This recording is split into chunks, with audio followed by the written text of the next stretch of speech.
Dr. Gaville's Inside the HBCU Sports Lab with Mike Washington and Charles Bishop. Come mix it up in the lab where the course lecture is in session every Tuesday from 6 o'clock p.m. Central Standard Time on Facebook Live, YouTube Spreaker, or the BCSN app. As we discuss all things about the HBCU sports culture, including exploring the week that was in the sporting HBCU diaspora, as well as the upcoming week of HBCU sports. With me, the Dean, the College of HBCU Sports, on Dr. Gaville's Inside the HBCU Sports Lab with Mike Washington and Charles Bishop. Course lecture dismissed. For 200 years, Montgomery, Alabama has been making history by people who had the courage to stand up for change. Today, this riverfront city has been reborn, embracing the past and looking forward to the future. From the National Memorial for Peace and Justice to the stage of the Alabama Shakespeare Festival, this is where history was and is made. We are proud to call Montgomery home, and together, we can be the change. It's never too early to plant the seed, to share the tradition, and instill a sense of pride in your HBCU with your little ones.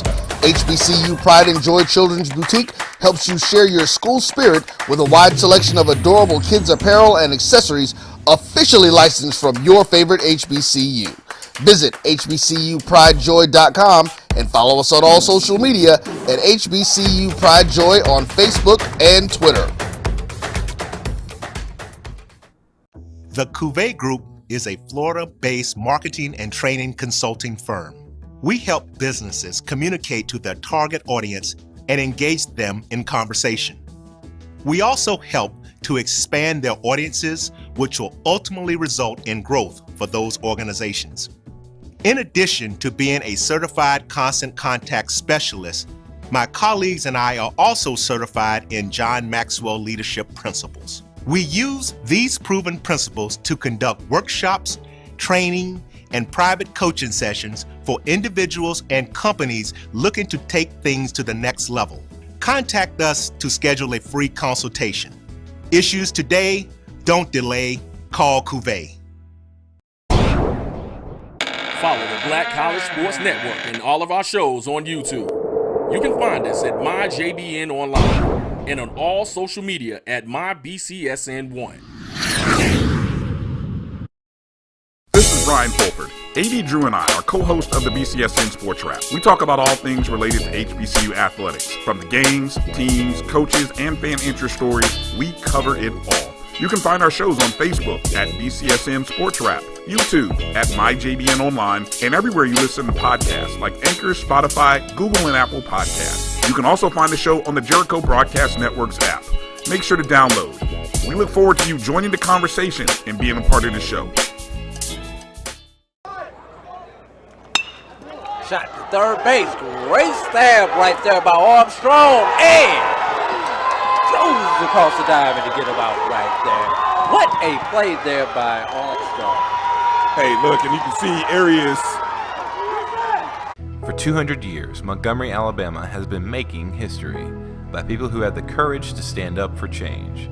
Today, this riverfront city has been reborn, embracing the past and looking forward to the future.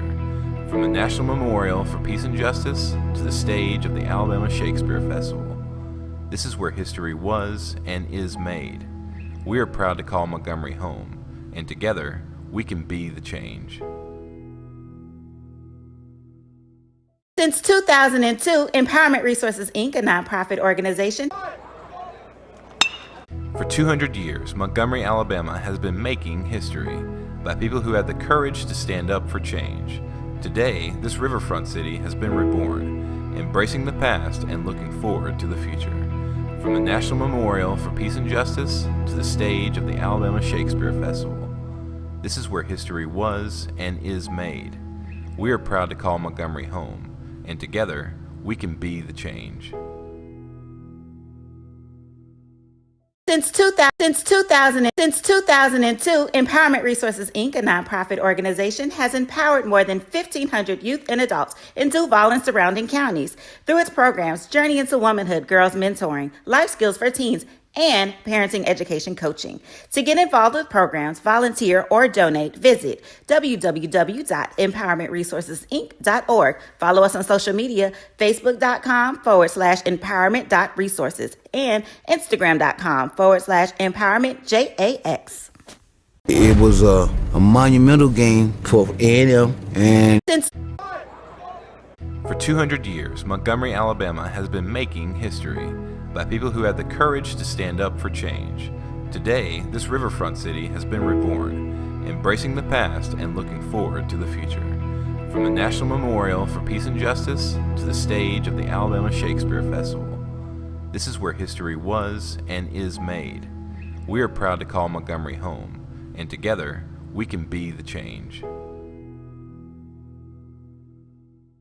Since 2002, Empowerment Resources, Inc., a nonprofit organization, has empowered more than 1,500 youth and adults in Duval and surrounding counties through its programs Journey into Womanhood, Girls Mentoring, Life Skills for Teens, and parenting education coaching. To get involved with programs, volunteer, or donate, visit www.empowermentresourcesinc.org. Follow us on social media, facebook.com/empowerment.resources and instagram.com/empowermentjax. it was a monumental game for A&M and Tampa. It was a monumental game. Somebody had to lose, and thank God it was them this time. We knew it was going to be a battle. Look at Jake Gaither's record.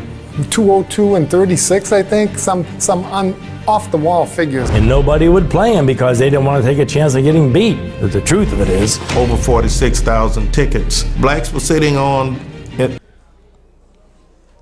Good evening and welcome to game number 9 here in the Black College World Series presented by blackcollegenines.com on the Black College Sports Network.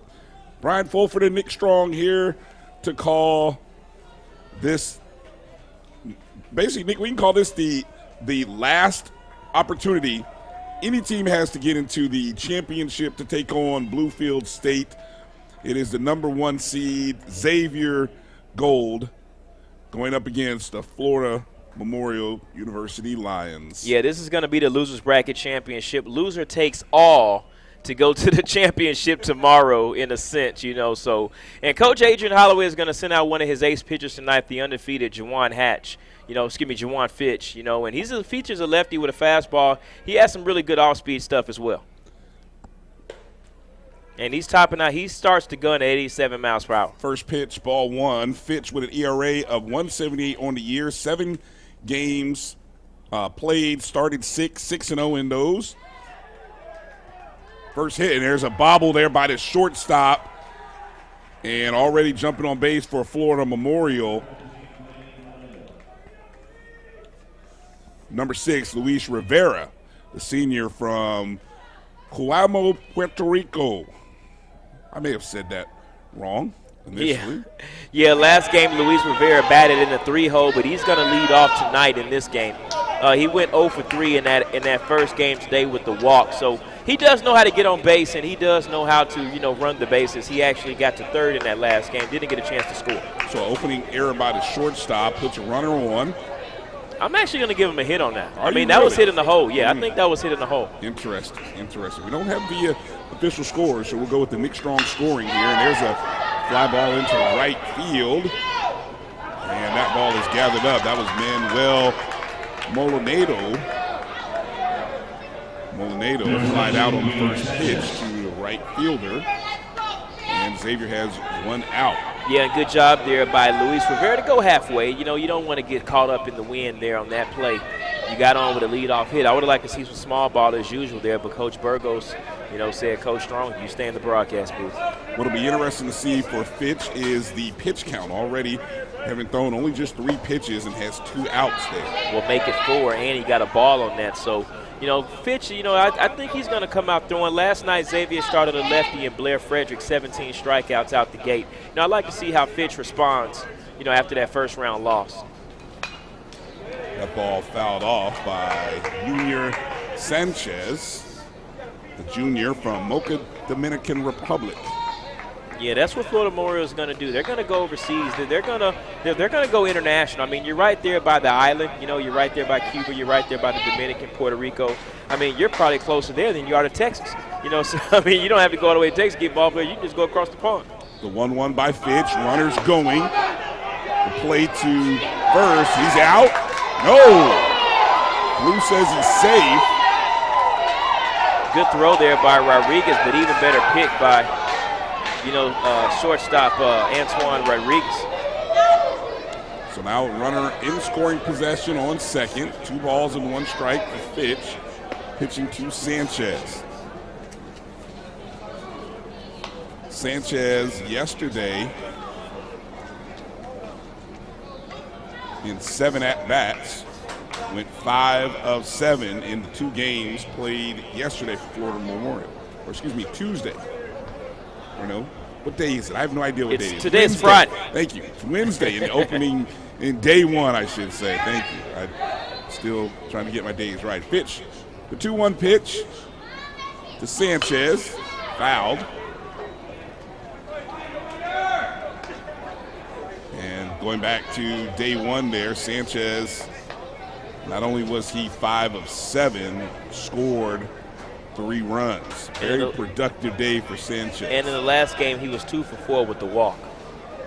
You know, we talked about players of the tournament. Well, you know, Sanchez would be in that running. There's a slap towards the second baseman. And that is out. Good old-fashioned 4-3. Runner advances over to third base. Number 7, Axel Gomez. Axel Gomez will come to the plate now. Axel, 6'2", from Guantanamo, Cuba. Coral Park High School, where he went to school. First pitch by Fitch, called ball. Runner on third base for Florida Memorial, trying to get a run here. 1-0. Down low, ball 2. Of course, Florida Memorial just finished playing less than an hour ago. Lost 10-3 to Bluefield State. Bluefield State advancing to the championship of the Black College World Series. The 2-0 pitch by Fitch. It's a good cut by Gomez. Strike 1. 2 balls, 1 strike.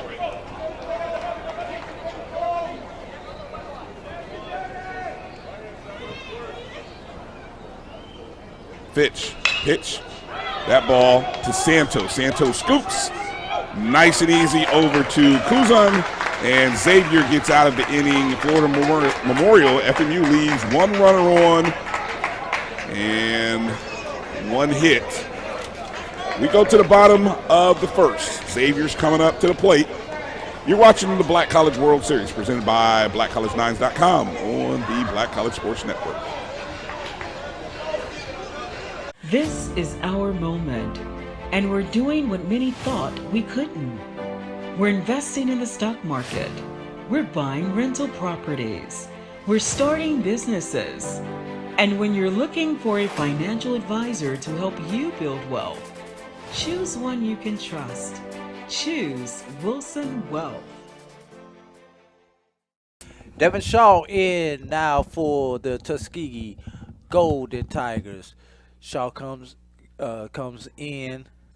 No record on the season. He has a couple of appearances there.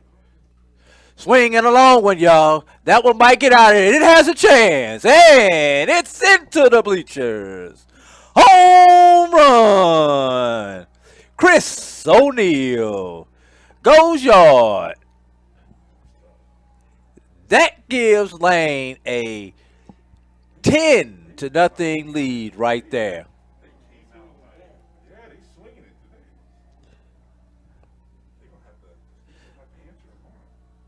Lane College Dragons have put up a 10 spot on Tuskegee thus far. And Tuskegee Have you had your Earthblend coffee today? At Earthblend Coffee, we take pride in offering you the very best of beans across the world, blended and roasted to perfection, giving you superior quality and satisfying and flavorful taste. Experience the world in one cup with Earthblend Coffee.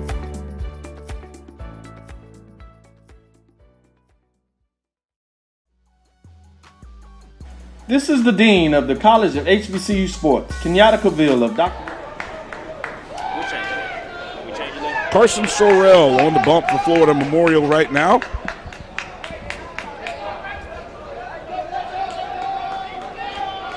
Yeah, Carson Sorrell actually played shortstop last game. Freshman from Tupelo, Mississippi. From Tupelo High School, first pitch to Coco Semino. Ball one, Semino in this tournament in 9 at-bats, 4 hits, 2 RBIs.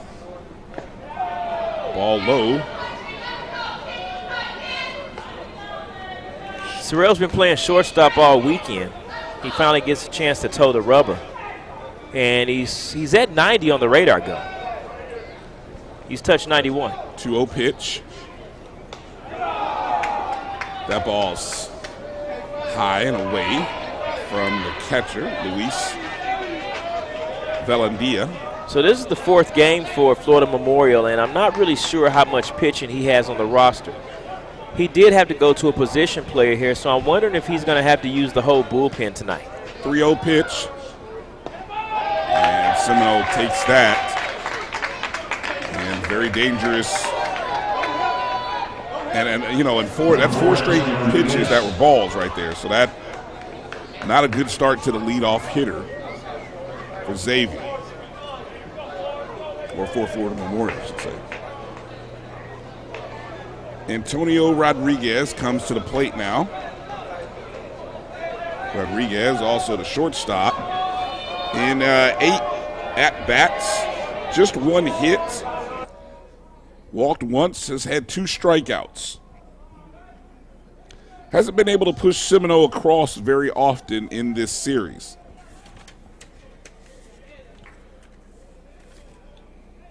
Earlier today, Antonio 0 for 4 with a strikeout. Actually 0 for 5 with a strikeout. He's overdue here. Sorrell gets a strike there by the umpire there. Good start. And they're playing him to pull a little bit, especially in right field. Outfield not playing too straight up. Center field and left field are, but he hit the ball to left field 3 times today in the first game. 0-1 pitch outside. Ball 1. Rodriguez, a .284 hitter on the season. 74 at-bats, 21 hits, 24 runs scored. One of the team leaders. Fouled off. Just past the FMU dugout and rolling into right field a little bit. It'll be a 1-2 count now.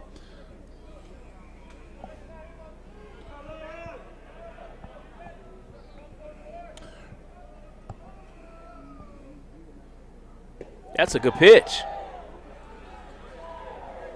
I don't know where that missed. Though. I don't know where that missed. 2 balls, 2 strikes. Coco Semino on first.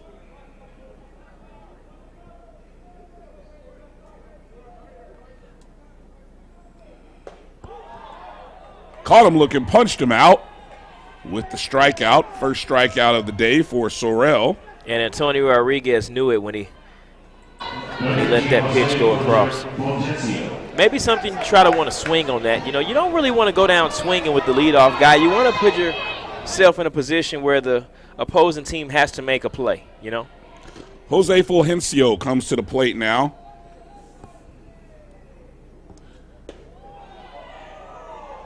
Called strike 1. Fulgencio's had a bit of a struggle here in his Black College World Series debut. 7 at-bats, only 1 hit, but he's a .355 hitter on the season. So at any moment, we understand what he is capable of. He's shown some impressive skills with the glove at third base. There's a pop-up that's going towards the second baseman, Molinado, and 2 outs now.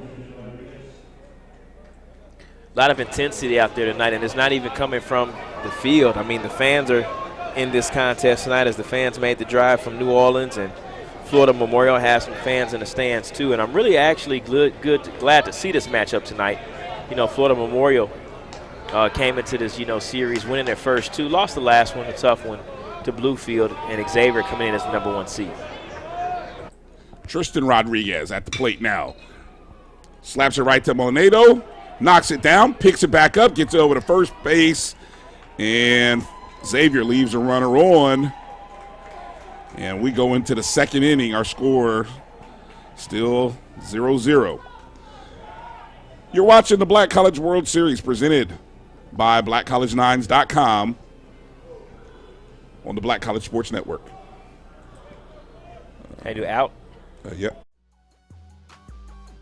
This is the Dean of the College of HBCU Sports, Kenyatta Cavill of Dr. Cavill's Inside the HBCU Sports Lab with Mike Washington and Charles Bishop.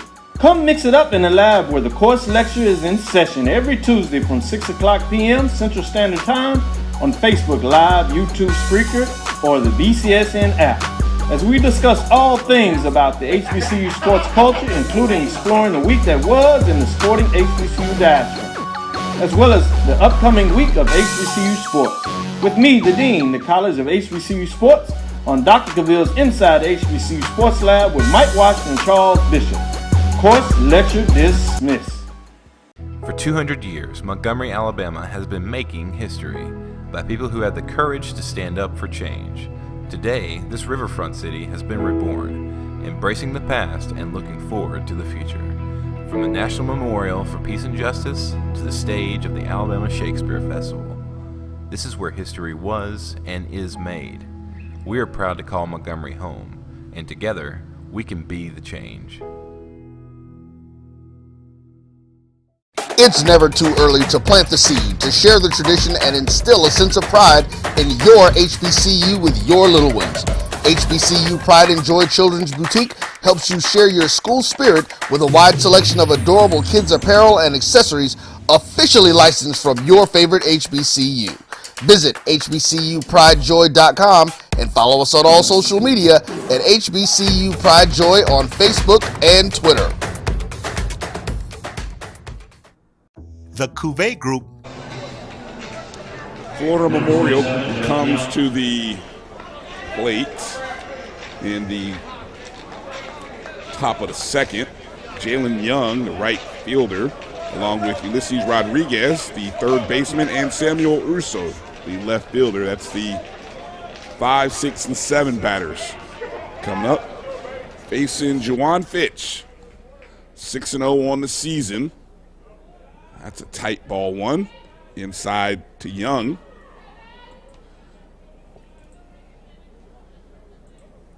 Young in 8 at-bats. 10 plate appearances, though. Just 1 hit. 2 runs scored, though. And that time he hit him. And the first one was inside. The second one, he actually got him on the numbers. Yeah, I'm not sure why Fitch is, trying to throw inside in that situation right back to back.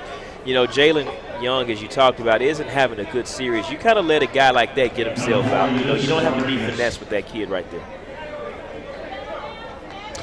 I'm curious at this level, Nick, and being a coach at, this level, how much scouting information you get on players. I mean, obviously we have the stats that we've been able to kind of put together as we aggregate them ourselves, but how much information does Fitch get on his lineup to be able to know something like that. Well, in a series like this, I mean, you're in the same house. So, I mean, if you have somebody scouting each game, you can kind of get the spray charts and kind of see, you know, what Jalen Young has done or, you know, what Ulysses Rodriguez has done, you know, in this series. So you can get that information. If you want to go back and maybe, you know, do some series before his last 10 at-bats, you can kind of call the previous coach. You know, you can kind of get in touch with that coach, build a relationship. Hey, let me see your spray charts, what happened. You know, it's all about networking here. I mean, you can't send somebody. You don't know you're going to match up with Florida Moore. You don't know you're going to match up with Bluefield. You didn't know you were going to match up with Savannah State. You know, so you have to kind of be creative and methodical when trying to get your information. It's not really hard if you just communicate. 1 ball, no strikes. Fitch, runners going. And Rodriguez unable to secure that ball coming out of his glove, and Young will get the stolen base over to second. And good job by Jalen Young. He was able to steal off a lefty. That's something you don't get a chance to usually do early on in the contest. We'll take a look at that replay in just a minute. You know, but if you can take a look at Fitch, he's not really giving too many looks over there to the runners at first base. Now he's looking at second. He doesn't want to make the same mistake twice. To the plate. Slapped into the right center field. Finding the gap. That's going to bring a run in for Rodriguez. He's going to second with a sliding double.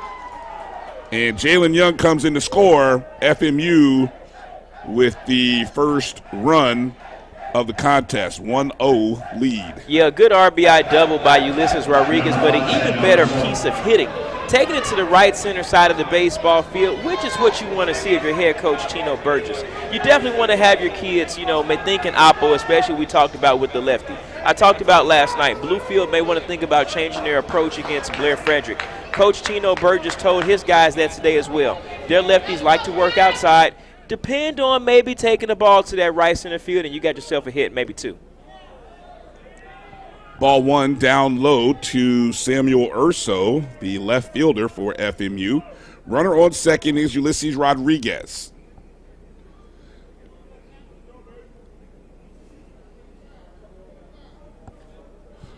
The 1-0 pitch by Fitch. And that's slapped into center field. This might bring another run in. Rounding third is Rodriguez. Holding at first is Urso, and FMU with a second run. Jumps out to a 2-0 lead. Yeah, another good piece of hitting there by the Florida Memorial Lions. As you can see, one thing that I like from the hitters right here, they're thinking opposite side, even from the left-handed approach. You saw in the bat before, Ulysses Rodriguez, he went right side. This at bat, Samuel Urso, he went left side. You know, so those are things you want to see from your hitters. They want to go up there with an approach, and that's all you can ask for as a coach. Good piece of hitting there by the Florida Memorial Lions, 2 runs in the last 2 ABs. And Xavier will come together with a short little huddle.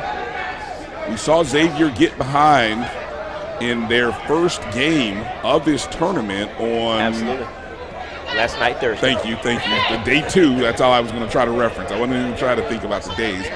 And in that game ended up losing 4-1. Quite a different story today in the first game today. Playing out of the losers bracket. Now find themselves having to work from behind again.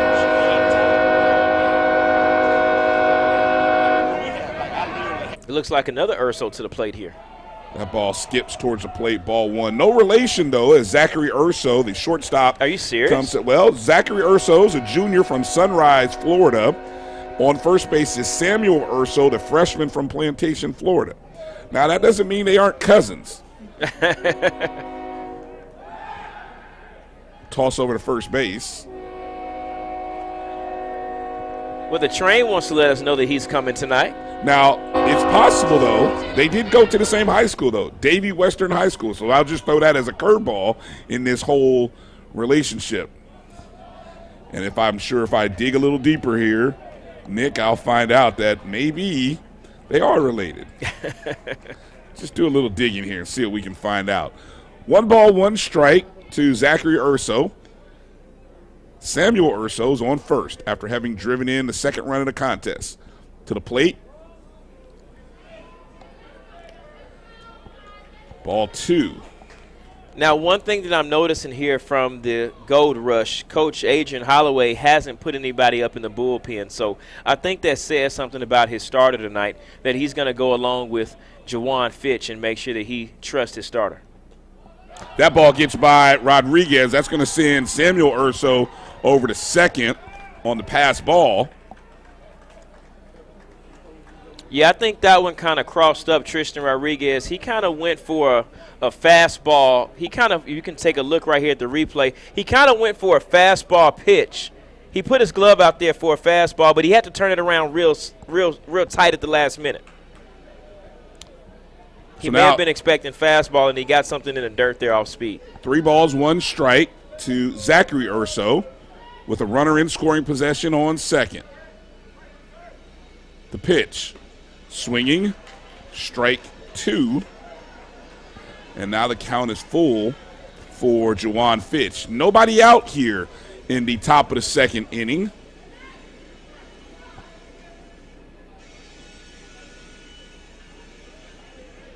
Juwan Fitch, the full count to Urso. There's a ball that's slapped foul.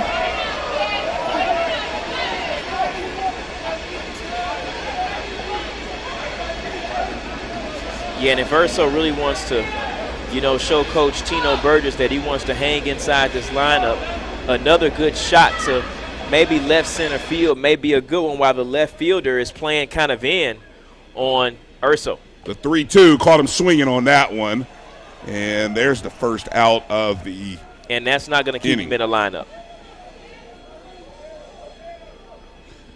But he did get a shot. He didn't get a chance to play last game.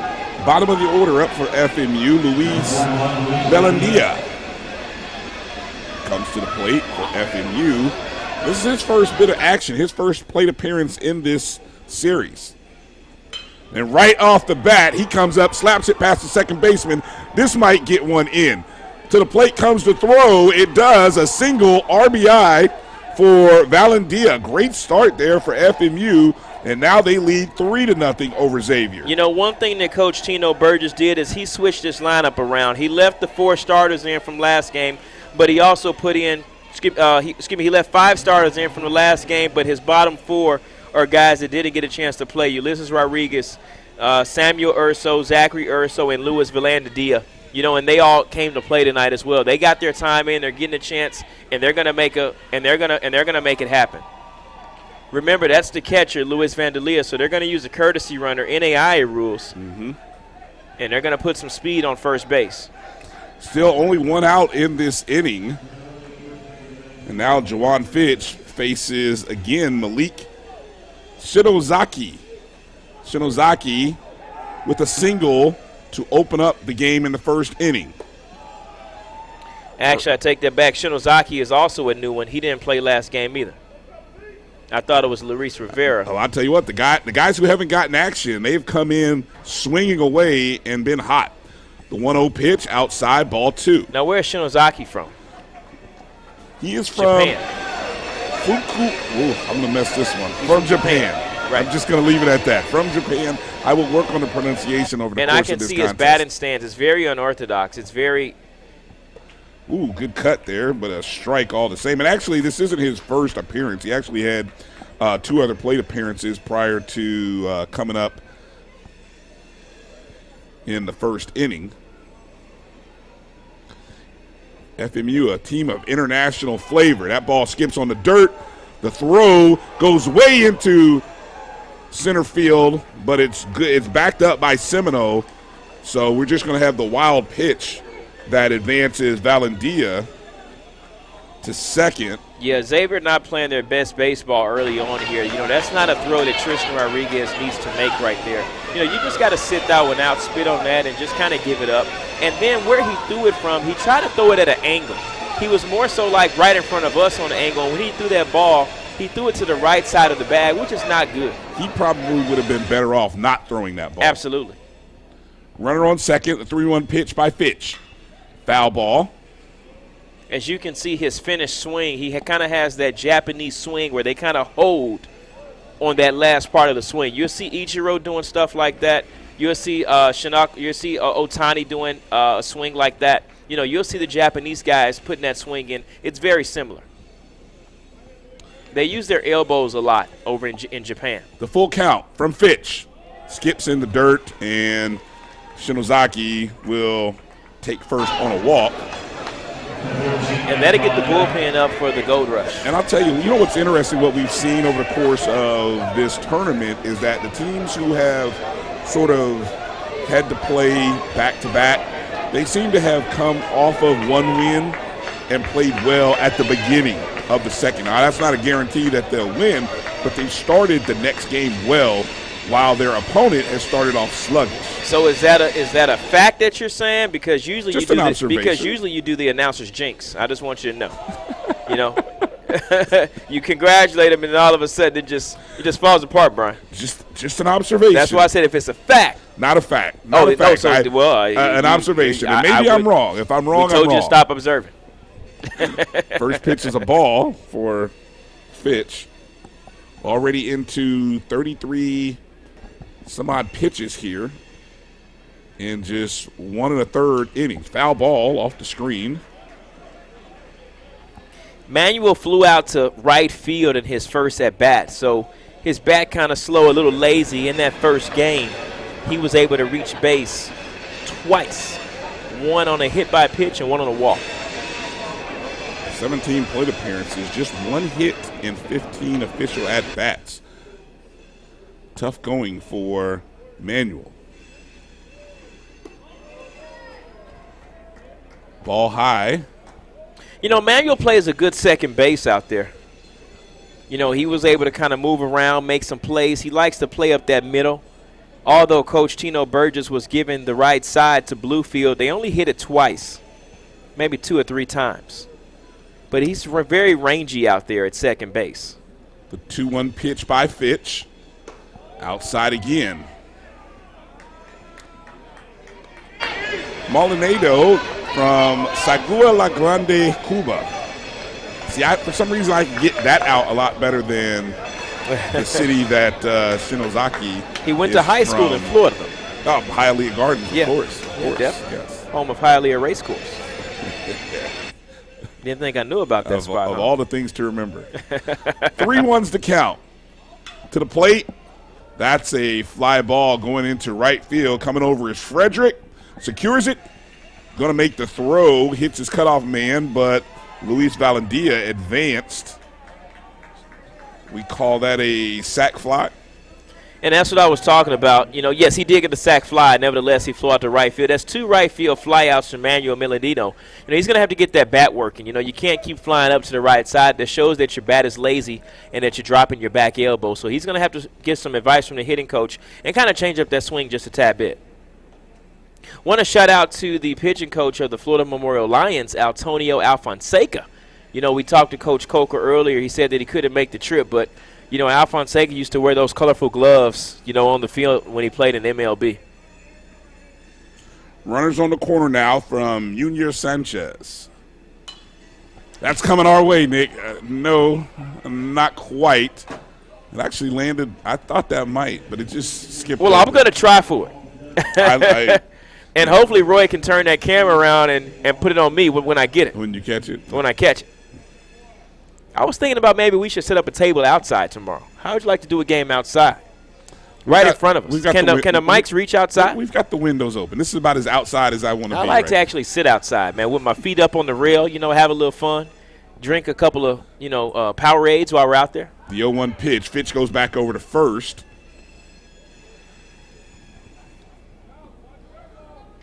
This is the 8th batter of the inning for the Lions. Fitch, the pitch. That ball gets away from Rodriguez, and another run will score. Now, is that on Rodriguez or Fitch? That's going to be on Rodriguez. That's going to be a pass ball. That's not a wild pitch. That actually hit off his glove. Tristan Rodriguez is going to have to do a better job of controlling that play. Let's take a look at the replay right here. As you see Fitch coming out the stretch, the call was already in. Runners at first and third. Take a look at the glove work. I don't think that's the same one, but it bounced off the glove. Yeah, that's the one. It bounced in the dirt right there. So I am going to give that to Fitch. That's a wild pitch. Yeah, that's going to be a wild pitch. Tim Anderson safe as I watch the White Sox and the Indians here. Runner on second now is Shinozaki, the 1-1 to the plate. That one's high, ball 2. 4-0, FMU jumping on Xavier early. Not the kind of start Xavier wanted. And this is Xavier who played this morning against the 2 seed Savannah State, got some rest in between, and now off to a tough start, sending probably their ace to the mound.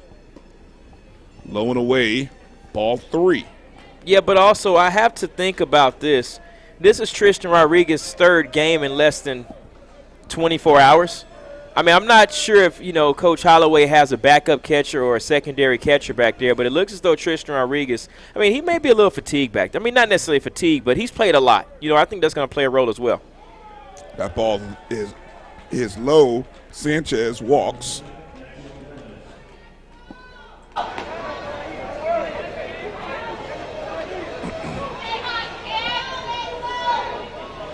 Axel Gomez comes to the plate now.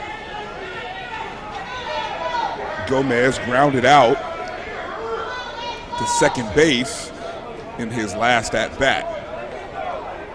2 outs, runners on first and second.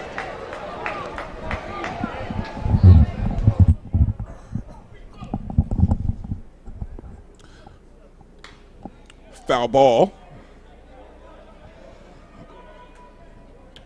Yeah, out the box, Axel Gomez thinking swing as they want to try to catch Fitch off guard here. He's not having a good game. His ball is kind of everywhere, so I think that what they're saying is if it comes in a strike zone, he's probably going to try to groove it in there because he's not throwing strikes. So why not take a cut and try to put it where you can? Watch the pickoff here. 0-1. Oh, no, check that. That's a pickoff attempt. Well, that was a daylight attempt, as the shortstop tried to go in and back on a sneak tip, as they say.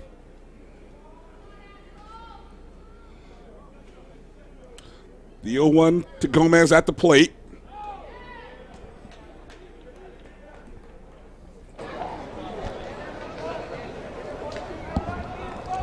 One ball and one strike.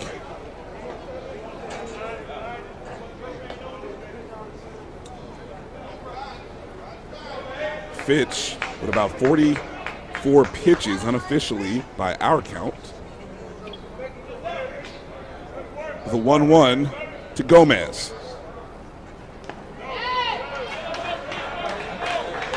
Ball 2.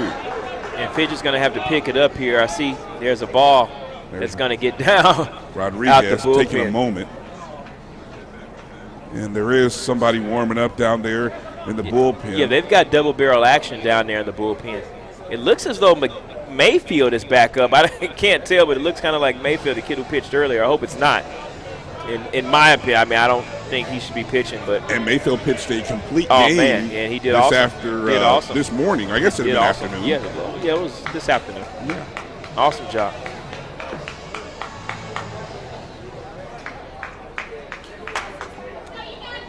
All right, hopefully Rodriguez was able to settle Fitch down, remind him that, hey, man, we got 2 outs.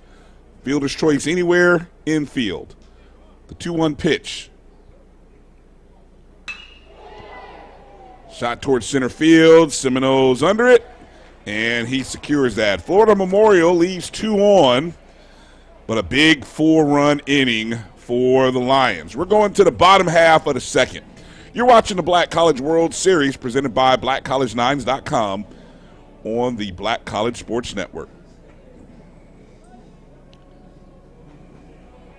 The Cuvée Group is a Florida-based marketing and training consulting firm. We help businesses communicate to their target audience and engage them in conversation. We also help to expand their audiences, which will ultimately result in growth for those organizations. In addition to being a certified constant contact specialist, my colleagues and I are also certified in John Maxwell Leadership Principles. We use these proven principles to conduct workshops training, and private coaching sessions for individuals and companies looking to take things to the next level. Contact us to schedule a free consultation. Issues today, don't delay, call Cuvée. Follow the Black College Sports Network and all of our shows on YouTube. You can find us at MyJBN Online and on all social media at MyBCSN1. This is Ryan Fulford. Ryan Fulford and Nick Strong here calling game number 9, third one of the day in the Black College World Series between Xavier and Florida Memorial. The winner advances to the championship game to take on Bluefield State. Earlier today, Xavier eliminated Savannah State to advance to this game. Florida Memorial was previously unbeaten, lost to Bluefield State, and that's what brought us here.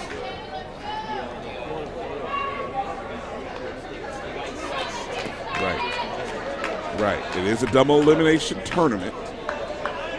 In that last half inning, FMU batted all the way around. All 9 came up. So we'll see if Xavier, leading off this inning, Danny Coleman, the DH. Coleman to left field. Is that going to drop? It does. Inside, going into the corner. Coleman rounding first. Going to second. Standing up. He's going to go. Oh, he thought about it. But no, wait a minute. That ball kicks in. They may have a play at third. Slides. And Danny Coleman finally, after having a tough start today and in this tournament, gets a good shot into the corner. He gets the triple. Are we giving him a triple on that, Nick? No, that's going to be a double and a pass and an advance on the throw. He got away from the shortstop there. Coach Tino Burgess has probably seen enough. He's not going to let Sorrells, get too far into this contest. He'll talk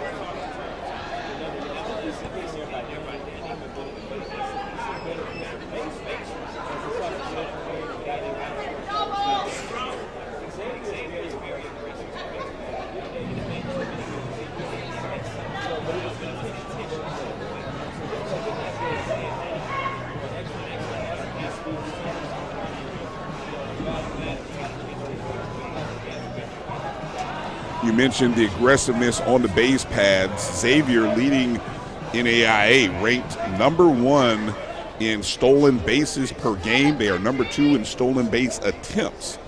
So they are not shy about taking advantage of opportunities when left open. Blair Frederick is at the plate with a runner on third. Carson Sorrell, first pitch, ball 1. Blair Frederick with a standout 17 strikeout performance last night, but he can also get it done in the batter's box. Earlier today, he was 2 for 3 with the hit by pitch. Called strike 1 there. Yeah, in this series, 5 plate appearances, batting .667, 1 RBI, as you mentioned, 2 of 3. That one skips in front of the plate.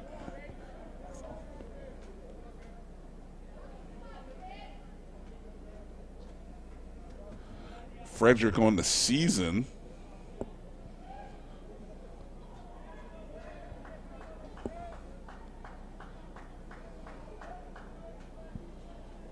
Well, I had it up. I'll pull it up in just a moment. There he is, batting .267 on the season. The 2-1 pitch. Woo, 89-mile-an-hour pitch there by Sorrell. You could tell by just the velocity at which he threw that one. He tried to put a little something on it, but it was a ball. Advantage Frederick here on a 3-1 count. Runners on third, no outs. The pitch fouled off by Frederick. You can see he was a little frustrated with himself on that one.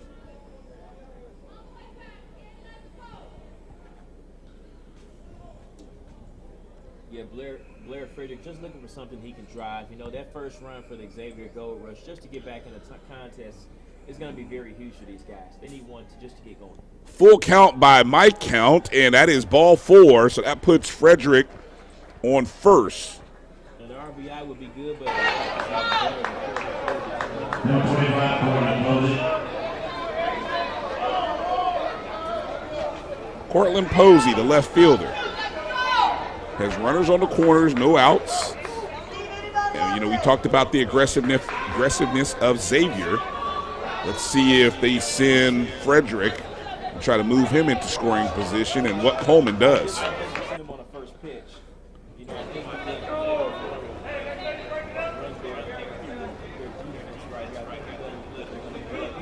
Second or third pitch. Will Posey show the patience, though, to allow that to happen, though? There it is. Good job by Blair Fredericks to notice that ball was in dirt. Well, now, do you think he was running regardless, or do you think he noticed? No, I think he noticed. I totally think that he noticed that the ball was in the dirt and the catcher. So are we giving that a pass ball?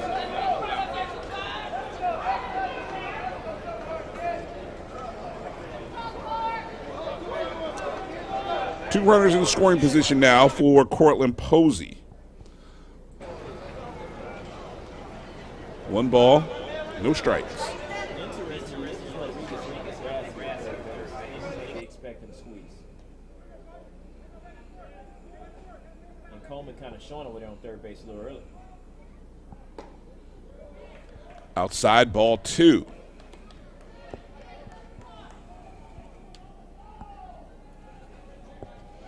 Posey, a .272 hitter on the season coming into this tournament with 15 RBIs. And that one is low. I think it's going to get away and allow Coleman to score. And we'll call that a pass ball, which advances the runners. And I don't know, maybe the umpire is also a little bit too close, but that's been about 2 pass balls so far where it kicked and hit the umpire and kind of, kicked to the back of the wall there. We've seen quite a few pass balls and wild pitches right now. Our score, Florida Memorial 4, Xavier 1, and that is ball 4. 4 consecutive pitches. That's strike number 1. Oh, excuse me. Okay, you know what? I was paying attention to Posey throw his bat, so I just assumed. Sorry. Well, they play 4 balls in this league and 3 strikes. The pitch. That's another ball. Let me make sure. Okay, now I can see Posey running. They say never assume, so. Like it was on the side.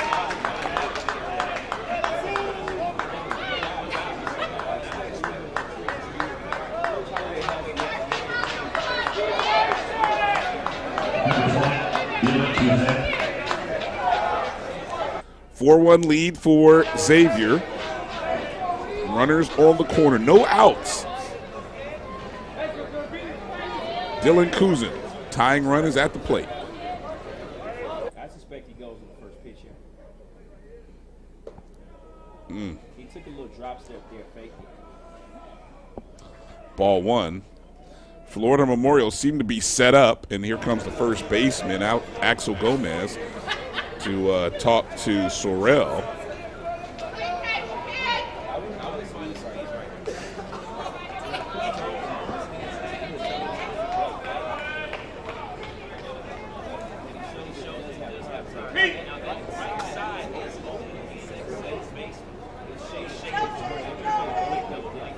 If you can get one down the right field line, the Gold Rush should be in business. That's a strike. First strike of the at-bat. So I see they were definitely taken till they got a strike at this at-bat.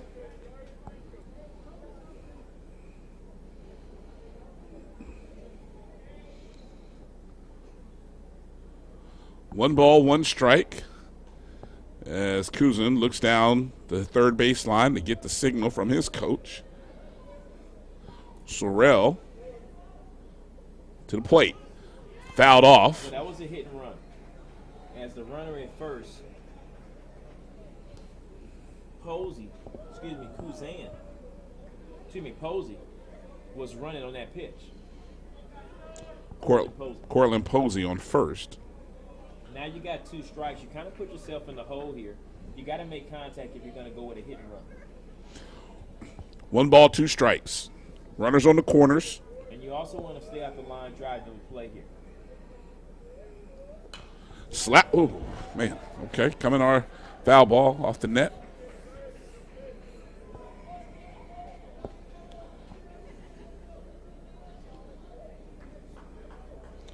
Carson Sorrell. Carson Sorrell, not bad here. He's played shortstop all series for the Lions.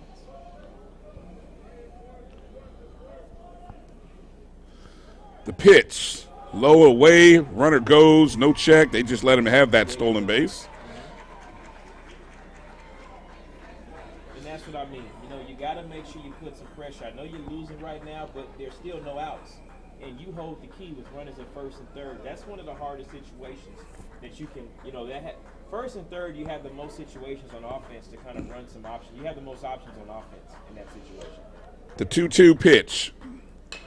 Slapped over. No, pitcher, no. Carson unable to come up with that. Slings it over to first. He's safe. Carson is upset. He thought he had recovered just enough to get that ball over to Gomez. Let's take a look at the replay right here. As you see, Posey puts it right back to the pitcher. Sorrell couldn't get a hold to it. You take it across.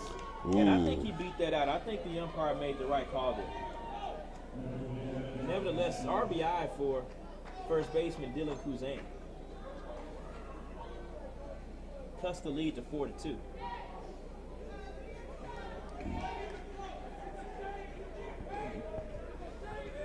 So now you have first and third again on that play.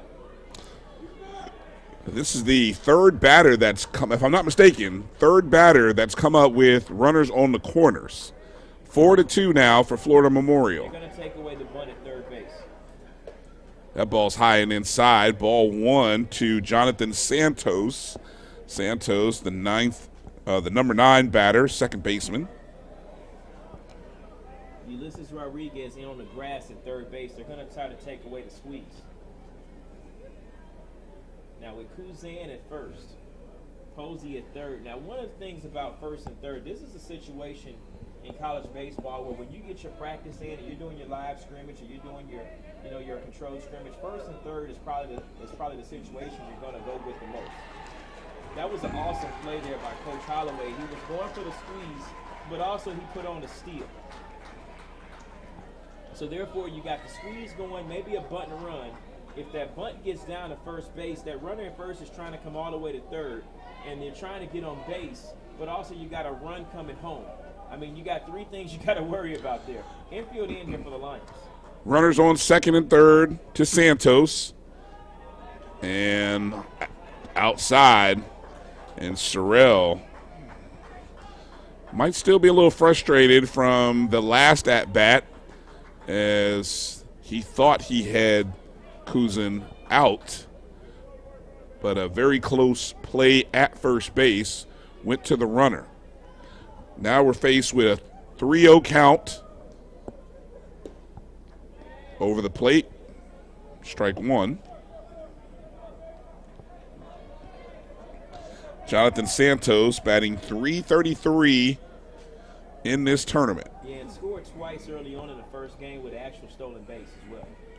And outside, nope, that sends them to the plate. Bases are loaded now as Santos reaches. And back to the top of the order now for Xavier, Coco Semino.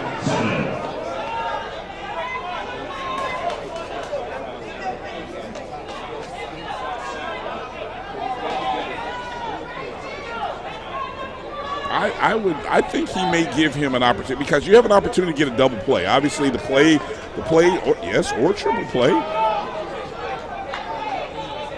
Exactly. But I'd also, I'd keep it simple, play at the plate, anything that's in the infield.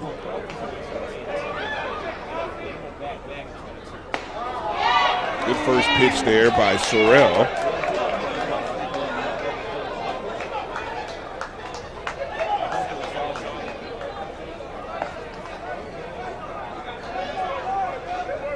Seminole walked his last at bat. Ooh, swing, strike 2 now. According to our chart. Yeah.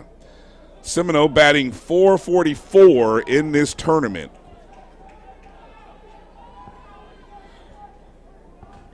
The 0-2 pitch. Slap towards the shortstop. Here's your double play ball. 6-4-3. You get 2 out the way there, but you give up 1 exactly with 2 outs, and that's okay.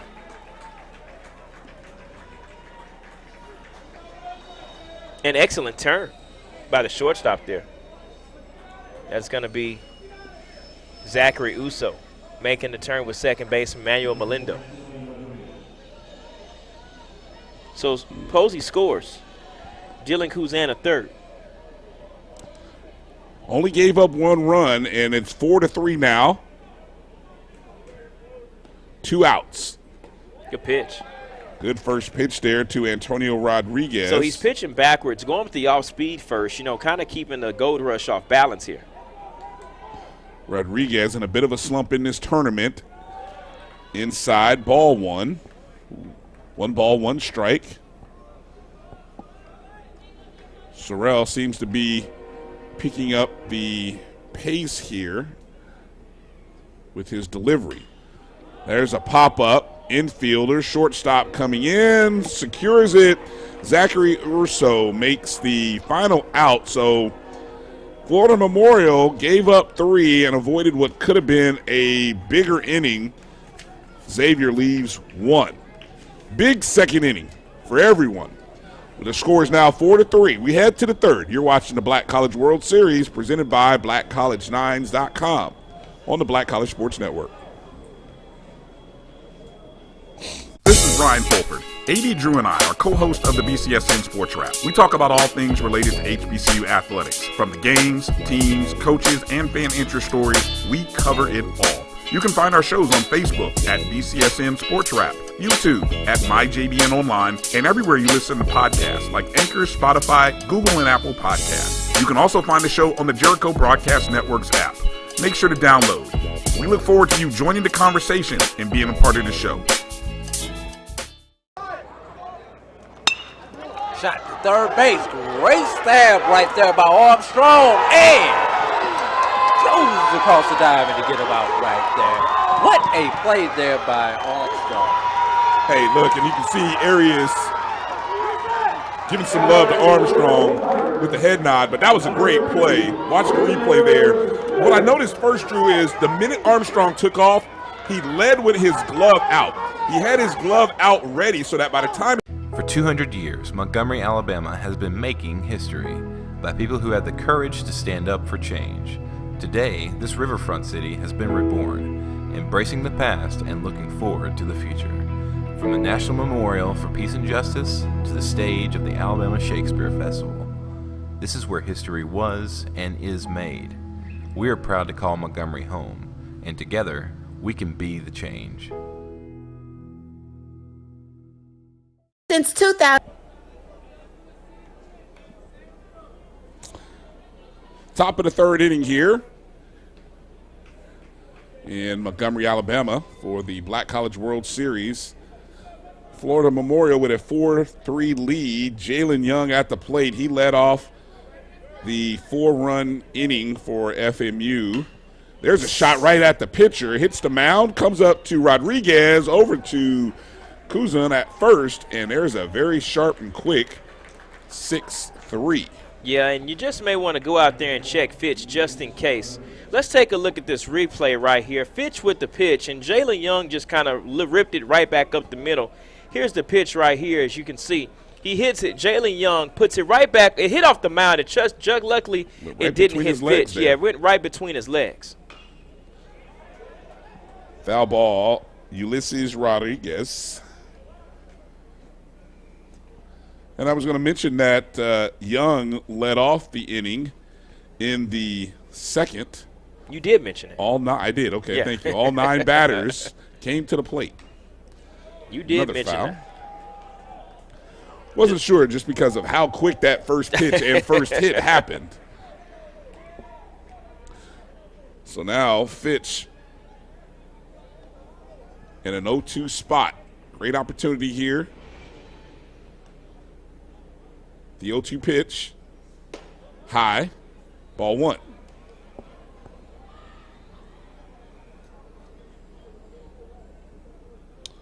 Rodriguez with a double in his very first plate appearance last at bat. He took that one. No. He's going to stay alive in there. Ball 2. Oh, no. They went down to first to see if he came around. He did not. I can see it from up here that he didn't, but whatever. 2 balls, 2 strikes. Juwan Fitch on hill for Xavier. Off speed to the third baseman, Fulgencio. Over to first. 5-3. Fulgencio showing his leather this weekend with that nice red glove there at third base. He's put on a defensive exhibition over there at third base. I mean, he's been doing a really good job picking up these ground balls. I don't think he's made an error all weekend. And I just jinxed him. Just to let you know. Samuel Urso comes to the plate. Urso with a single in his last at bat, last inning. Takes strike 1, excuse me.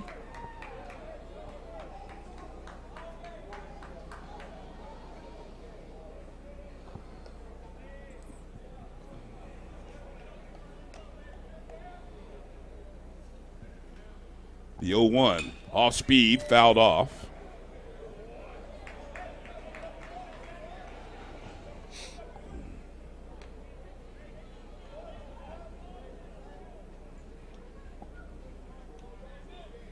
Samuel Urso got that hit in that last inning to extend the lead to 2-0. The ball. Swinging strike, hit the ground, toss over to first, and short work for Xavier. They get out of that inning unharmed, and we'll go to the bottom half of the third. Florida Memorial leading 4-3. You're watching the Black College World Series presented by BlackCollegeNines.com on the Black College Sports Network. So that was what was that? That was a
Jose Fulgencio comes to the plate. 0 for 1, flied out to second baseman in his last appearance in the first inning. Carson Sorrell on the mound for FMU. Ouch. That kind of hit off his knee. And the ball hit off his knee, and that's going to hurt. Definitely in some pain. You know, that's kind of like in the MCL area, ACL area.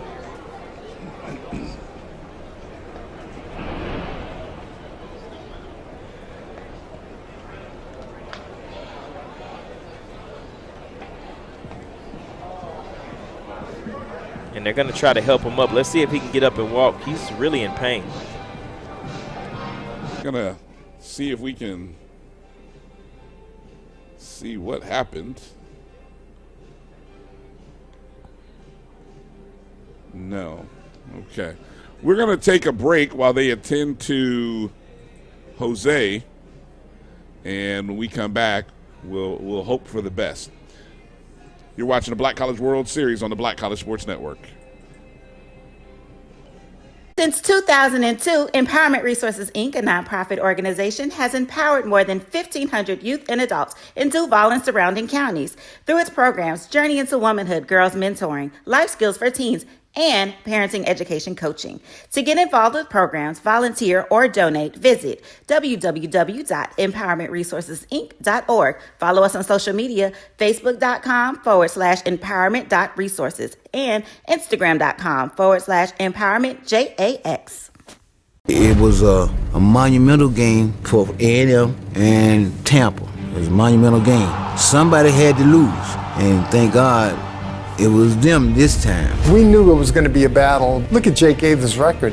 202 and 36, I think. Some off-the-wall figures. And nobody would play him because they didn't want to take a chance of getting beat. But the truth of it is, over 46,000 tickets. Blacks were sitting in the east stands. Whites were sitting in the west stands. And the score wound up 34-28. The only thing we proved that we wasn't inferior, that we were not inferior, and we were not afraid. For one night, for 160 minutes, we was better than them.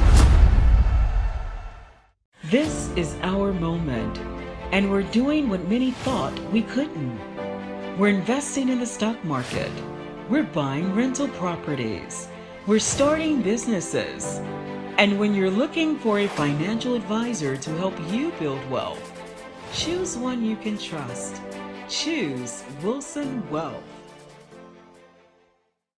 Devin Shaw. Off the ground and back into the batter's box, Jose Fulgencio, who took a shot there off a foul ball. And he comes back with a slapper towards Urso at shortstop. Urso gives it over to Gomez, 6'3". Good job by Fulgencio to actually run that out. Glad to see that he's showing no ill effects from that foul ball. Yeah, I was going to say the same thing. I was happy to see him run it out the box hard, a hard 60 as they call it, actually a hard 90 as they call it. So I was glad that he was able to get that done there. Good job there by Fulgencio. First out of the inning for FMU. Carson Sorrell on the mound facing Tristan Rodriguez. Ball one. Somebody let the umpire know that ball is back there. Rodriguez, the lefty, steps in.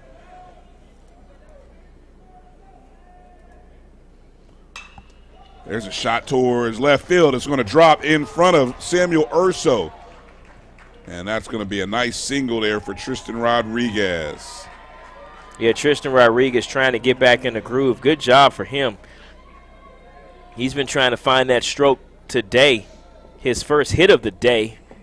Maybe his first hit since being inside the home run derby, you know. But Tristan Rodriguez is going to get a courtesy runner. NAIA rules here, as both teams are NAIA. And the courtesy runner was Goins last game. Not sure who got in there today. Not sure what number got in. Danny Coleman comes to the plate. Hit a ball right into the left field corner. His last at bat for a double. I believe it might have even been a double RBI. First pitch called strike. No, he started the rally last inning. He started the rally with a leadoff double. And that started the area for Blair Frederick.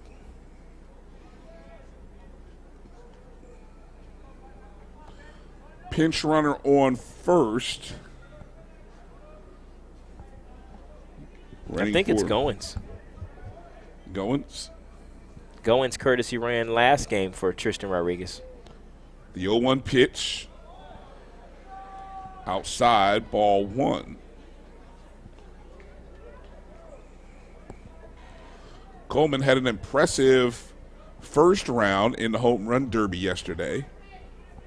I think he had the most in that round, which is like 7. Mm-hmm. Yeah.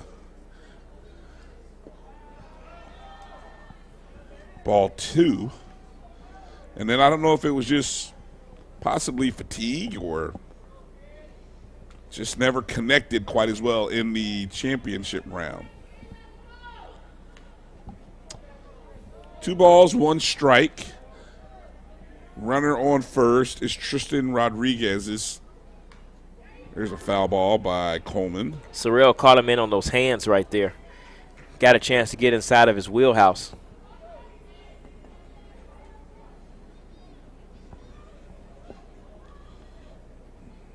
You know, one thing I do like about Sorrell's, you know, I know he's just kind of throwing it up there. He's been throwing hard. He's touched 91. He's touched 90. You know, he's been able to throw it where he wants it. But he's kind of coming sidearm, and it looks as though he's just kind of slinging the ball. You know, I'm not sure if he's a little fatigue out there. He's not used to There's throwing a long. high pop-up in field.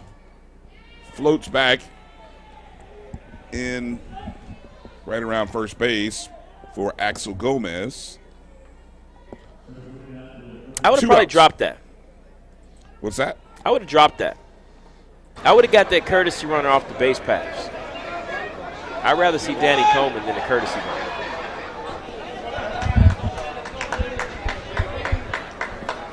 I'm a fan of, you know, I like to keep speed off the bases, especially with Xavier. They lead the nation in stolen bases and attempts. I mean, they're looking to move out there. You want to slow that offense down as much as you can. First pitch to Blair Frederick is a strike.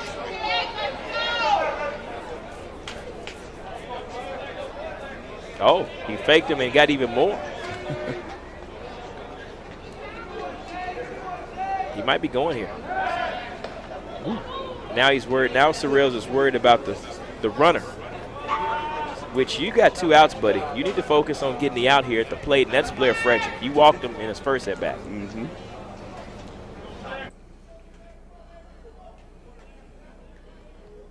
The pitch. Runner's going. He got him. Caught stealing. And beautiful throw by Valendia to Urso. And that's how that inning will end. So we will go to the top of 4 with FMU leading 4-3 over Xavier. You're watching the Black College World Series presented by BlackCollege9s.com on the Black College Sports Network. Devin Shaw in now for the Tuskegee Golden Tigers. Shaw comes in. No record on the season. He has a couple of appearances there. Swinging a long one, y'all. That one might get out of here. It has a chance. And it's into the bleachers. Home run. Chris O'Neal goes yard. That gives Lane a 10-0 lead right there.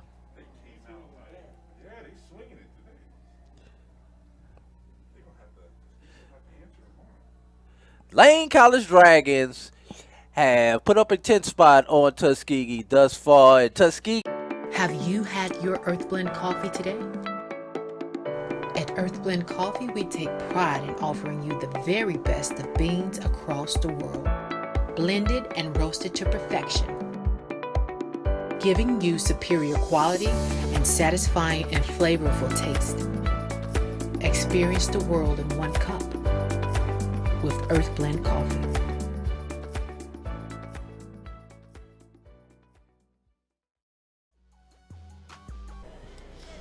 Zach Urso, the shortstop, comes to the plate for FMU here in the top of the 4th.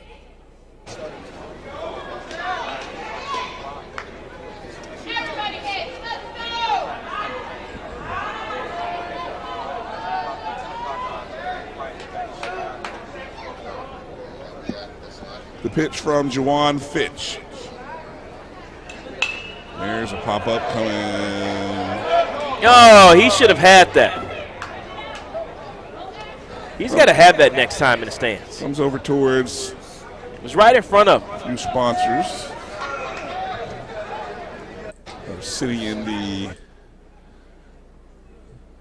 sponsor seats. Good pitch. Good pitch, but it'll be called ball one. I like the spot.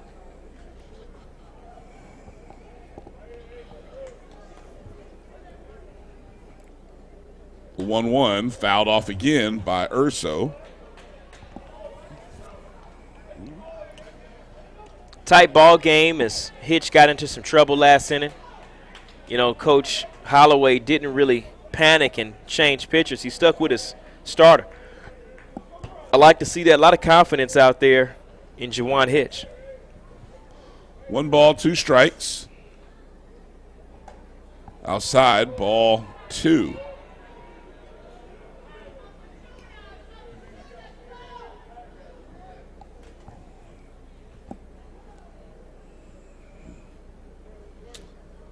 Pitch to the plate. Off speed, just a little too high. Makes it a full count. Yeah, he's not finishing that curveball. He's trying to pull that string. It's almost like you want to pull that window shade down like you do when you're in your bedroom at night. He's just not pulling it all the way down. He's got to finish that. The 3-2 pitch. There it is. Yeah, he knew that one. Yeah, Urso knew he was caught looking on that one. So he must have heard me up there coaching from the press box. I like that kid out there.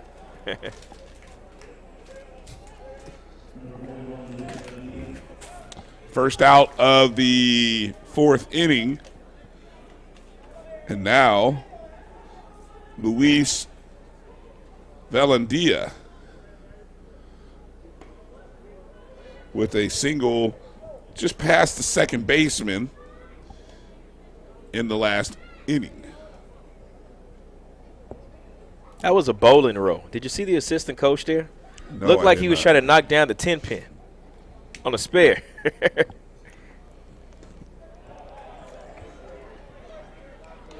Swinging strike.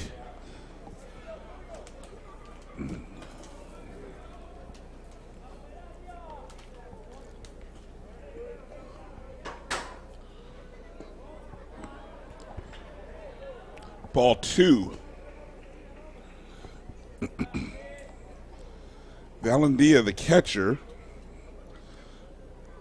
First plate appearance in this tournament was a single. And good eye right there for Valandia to lay off that curveball. A lot of guys have been swinging at that early on here in the contest. That's a pitch you definitely want to lay off of. Work to count 3-1. Now you're ahead. He has the now advantage. You got 2 pitches to work with. He has the advantage now. Opposed to being 2-2. The 3-1. Ooh. That's a good call. I'll take that strike. He's been consistent in that spot all night, has the blue bin. I'll always wonder why it takes so long to call it, though. I mean, you know, not that he's trying to show him up. Here comes the train. The 3-2 pitch with 1 out. In the dirt, ball 4.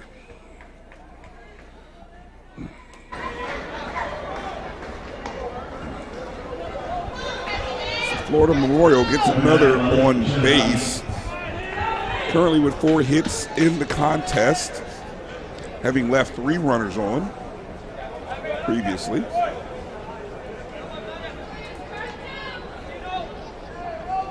And now Malik Shinozaki.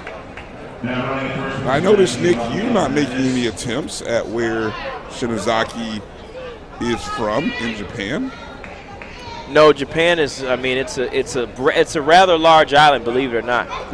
You know, a rather large island that has a lot of baseball, a lot of sumo wrestling, and a lot of wrestling, believe it or not, and a lot of martial arts, obviously. I appreciate the history lesson there. There's a high pop-up. That's going to go into the stands. You know, it's very interesting that you go to Japan to grab this kid right here. But, you know, I've listened to a lot of podcasts lately, and the kids from Japan, Australia, China, even Saudi Arabia in a sense, because there are a lot of American schools in Saudi Arabia due to the, the contract workers and, the federal teachers and the people who work over there. They want to come back to the States to play college baseball. And also in that sense, there are a lot of kids who aren't eligible to play NCAA baseball. NAIA makes it very affordable and very, easy to play under their governing body. With a lot of NCAA schools or a lot of the NCAA rules, the classes aren't comparable for what you need through the clearinghouse. But the NAIA says, hey, they'll be comparable here because they want to be able to invite you to play ball under their brand. And that's what I like about the NAIA. The 2-1 pitch fouled off. Now, you mentioned that they are not allowed or able to play in the NCAA, and that would no, not necessarily not allowed. Just there's not certain able to. There's certain rules. There's certain you got to pass the clearinghouse, right? Well, in terms of the classes you take, in terms of your GPA, Also, I found out in Australia, when we're in school, spring, fall, winter, they actually graduate in December. Mm-hmm. So they have to have a whole year off. I mean, they're off in the spring. I mean, it's just so strange. So, the rules in NAIA make it a little bit more, easier for these guys to play baseball. We have a full count. Or just sports in general. Full count on Shinozaki with a runner on first, Luis Valendia. Or check, that might be Valendia's pinch runner. Courtesy runner. Mm-hmm. Excuse me. Back over to first. Good stab.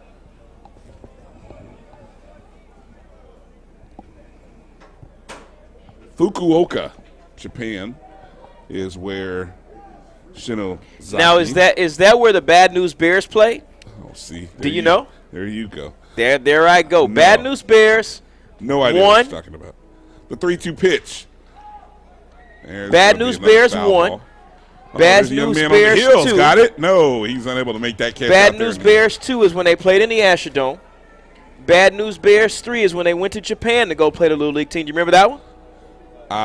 When they sure it they stopped on the game TBS or TNT, and then they had to play in the park during the end of the game. You remember that?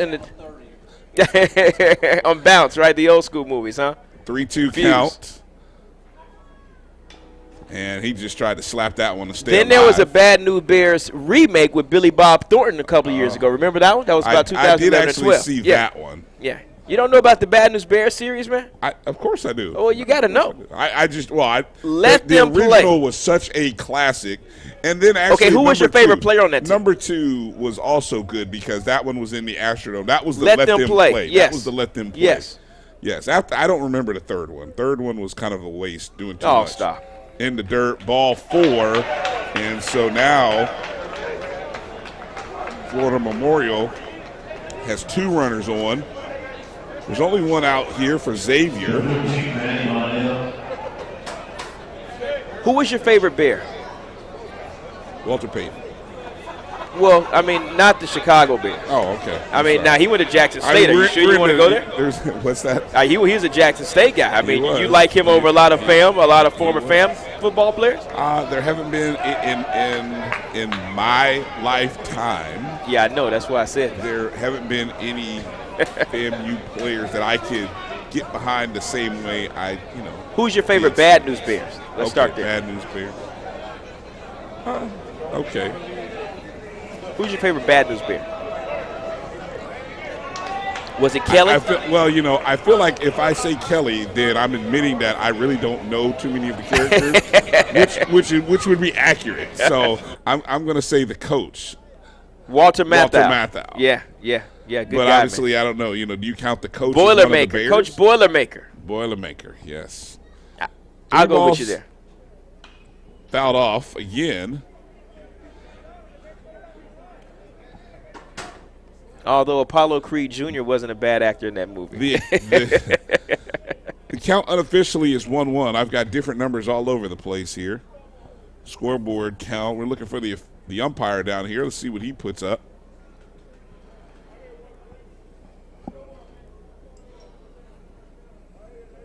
Runners on first and second Fitch to the plate, off speed, Good pitch. called strike 2. Who's your favorite Sandlot player? You know what? Can I admit something about movies, me and watching movies?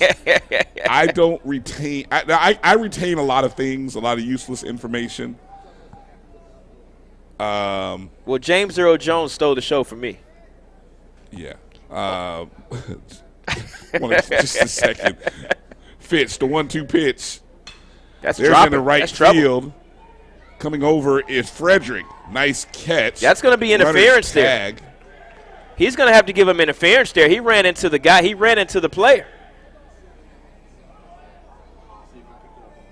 That's going to have to be interference. Coach Tino's going to have to talk about that.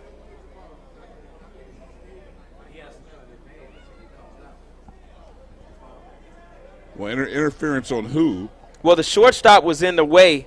It's going to have to be obstruction on the shortstop. He's got to give him that bag. They've got to talk about that. Luis Valendia, or his courtesy runner, is on second. And let's take a look. Watch it right there. If you can see that one more time, when he took off, the shortstop was right there in his vision. Then the shortstop tries to come back and tag him after he's already on the back. I'm not sure why he did that. Are we able to run that one more time? Let's see it one more time. Here's the pitch. And here's the shot to right field. He had the tag on the fly. Take a look at the runner at second base. I've got interference here. I've got obstruction. This is going to be a tough call. Because he cut in front of him. Well, I mean, although it was, there he is. Give it to him. There we go. That's a good call. That's a good call. I mean, I don't know why he didn't see that. I don't know why he didn't see that to start things off. That was the shortstop. Committed that. So the runner on first stays at first, though. Correct. So you get runners at first and third, 2 outs. And that was Manny Melindo's third fly ball, third fly out to right field. And I talked about that earlier because his bat is a little lazy. It's a little slow. He's going to have to get that ball down. I'll tell you, there's nobody in this tournament that has dealt with more officiating, quote-unquote, issues than Adrian than Holloway, Xavier and Adrian Holloway in this tournament. And these officials, obviously, umpires, doing the best they can, doing a good job overall. But if anybody has, of the 9 games, if anybody has dealt with something, it seems to be Xavier in this tournament. In only 3 games. In only 3 games. 1/3 of the issues have all come in Xavier games.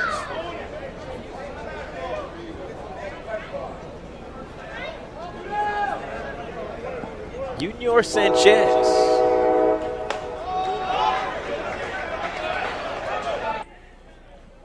Starts him off, ball outside. 1 ball.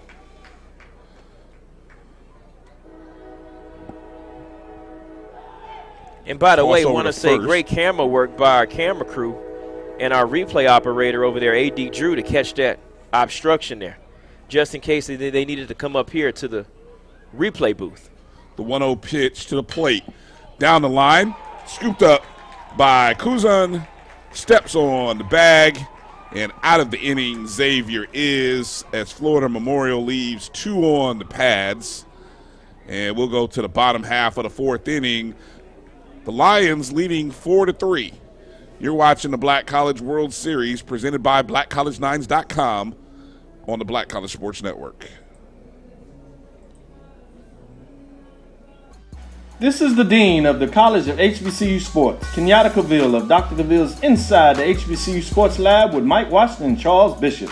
Come mix it up in the lab where the course lecture is in session every Tuesday from 6 o'clock p.m. Central Standard Time on Facebook Live, YouTube Spreaker, or the BCSN app, as we discuss all things about the HBCU sports culture, including exploring the week that was in the sporting HBCU diaspora, as well as the upcoming week of HBCU sports. With me, the Dean, the College of HBCU Sports, on Dr. Cavill's Inside the HBCU Sports Lab with Mike Washington and Charles Bishop. Course lecture dismissed. For 200 years, Montgomery, Alabama has been making history by people who had the courage to stand up for change. Today, this riverfront city has been reborn, embracing the past and looking forward to the future. From the National Memorial for Peace and Justice to the stage of the Alabama Shakespeare Festival, this is where history was and is made. We are proud to call Montgomery home, and together, we can be the change. It's never too early to plant the seed, to share the tradition, and instill a sense of pride in your HBCU with your little ones.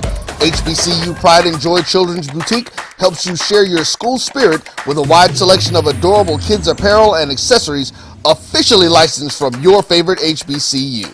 Visit hbcupridejoy.com and follow us on all social media at HBCU Pride Joy on Facebook and Twitter. The XULA Group is a Florida-based marketing and training consulting firm. We help businesses communicate to their target audience and engage them in conversation. We also help.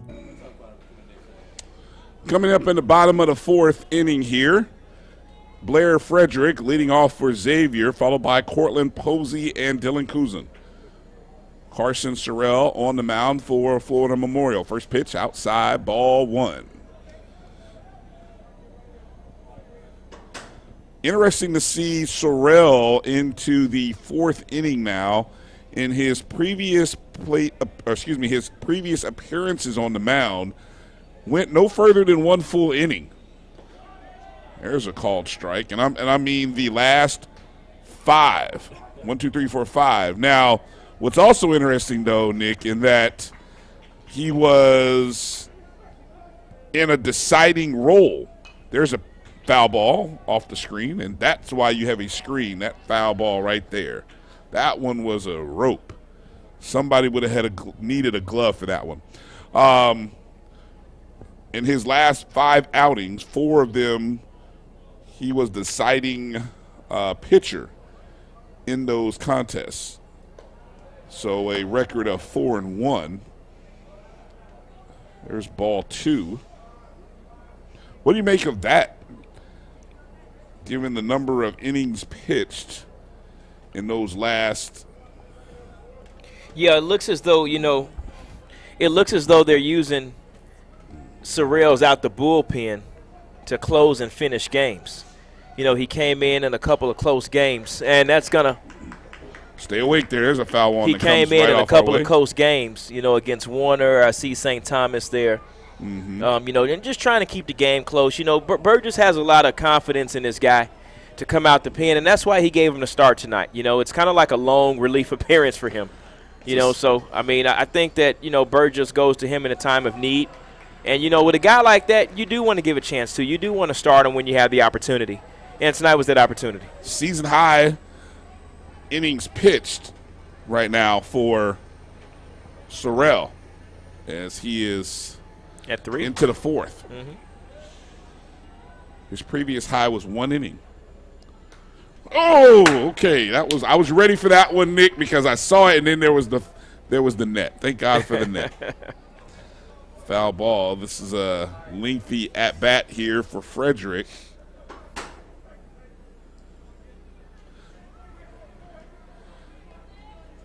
Already 7 pitches in. This is number 8. There's a pop-up going into fly ball into left field. Samuel Urso's under it, so an 8-pitch at-bat there for Blair Frederick.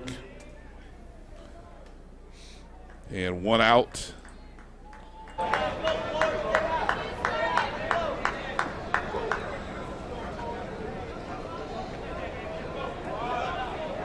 Interesting that when you think of these two teams, Xavier and Florida Memorial, after this series, one team still has more things to play for, as Xavier has their upcoming conference tournament, which will potentially lead to national tournament opportunities for them on the NAIA level. Yeah, that's one thing about NAIA. In your first year of play there, you're eligible for postseason. When you enter into an NCAA institution or the governing body, you have to wait about maybe 1 to 2 years, I think, to get that full status and play for a title.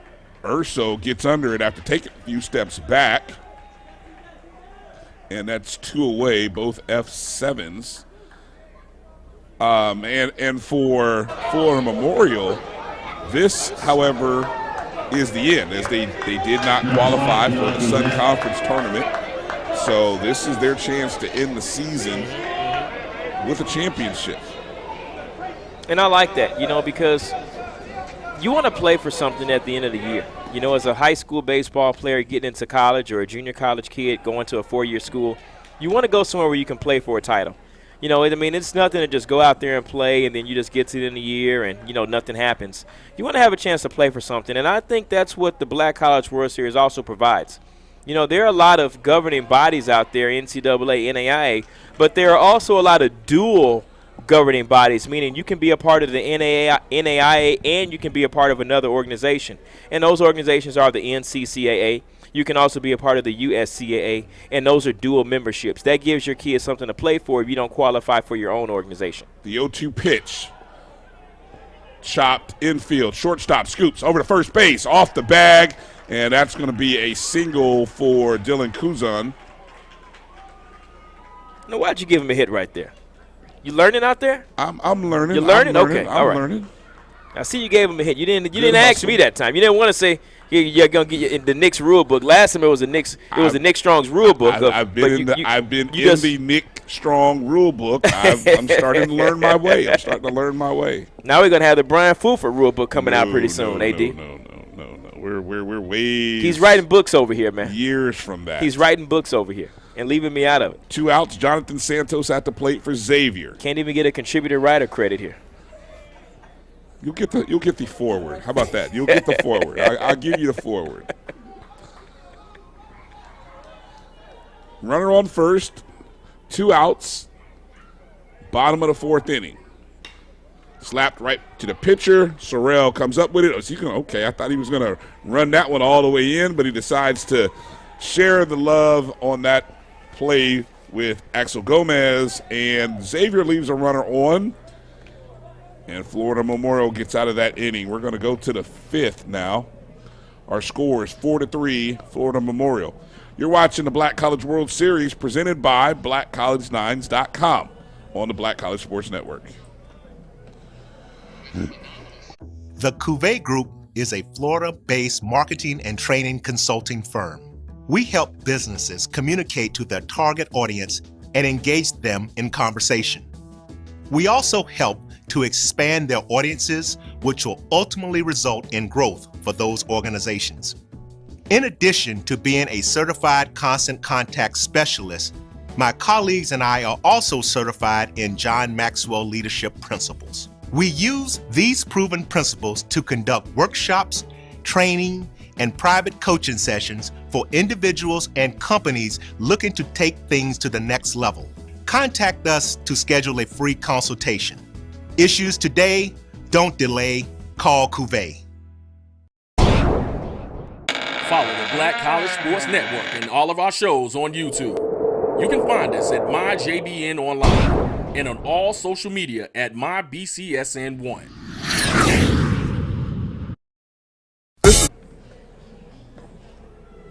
Warm-up pitches being finished there by Juwan Fitch as we go into the top of the 5th inning.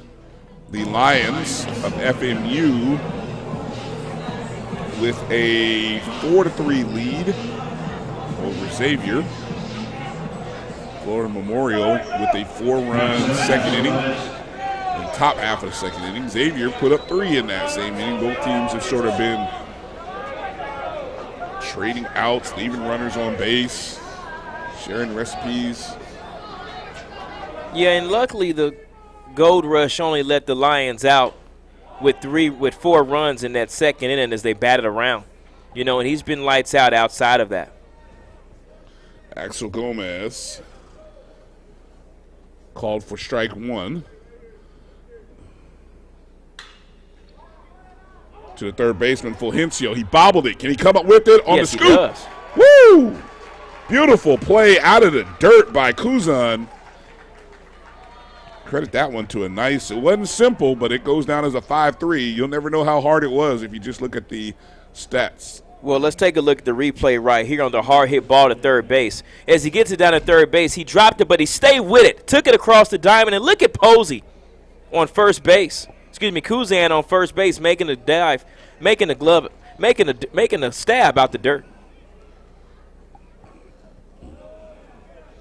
Ball one to Jalen Young, the right fielder, hit by a pitch and grounded out in his 2 previous appearances to the plate. Did I mention that I like Fulgencio? I'm going to have to put him on my all-tournament team. My all-tournament defensive team. I was going to say, defensively, he definitely belongs there. I think they should do a Gold Glove series during the Black College World Series and an all-tournament team. I'd like to see a kind of a Gold Glove type deal. Well, make sure everybody gets something, Let's go ahead and do that. Put that together. Okay. You going to do it? Or you want me to do it? I'm going to lean on you. Okay. And is that out my rule book, or is it going to go in your rule book? Because your rule book. You're coming up with all the books now. No, this is strictly your. We'll follow your lead on this one. Full for publishing over here, AD. Exactly. I'm just a publisher. That's a strike. Did he give it to him? No. Had some late break on that. Is that what that was? 3 balls and 1 strike. Only 1 out in the inning.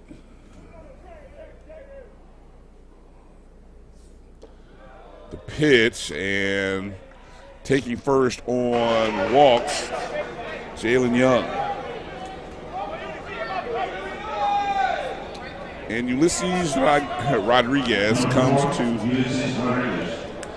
to the plate. Rodriguez with a double and a ground out in his 2 previous plate appearances. Yeah. And Fitch, 1 pitch away from getting out this inning. And the Xavier Go Rush has shown some good defense tonight, and yesterday and last night as well. They can get out of here with a double play. Outside, ball 1.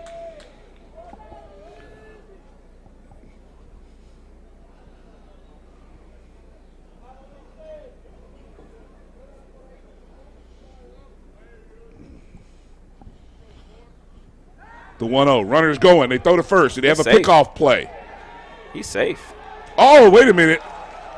Did he call him out? He did call him out. He must have come off the bag, and that's why he was out. Because initially I thought he was going to be safe.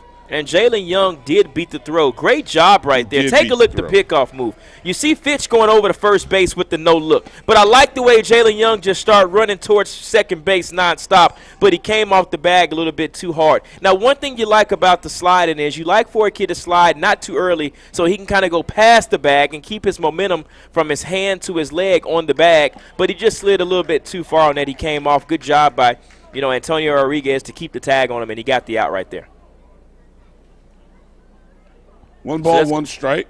It's going to be a caught stealing. 2 outs now in the inning. Ulysses Rodriguez.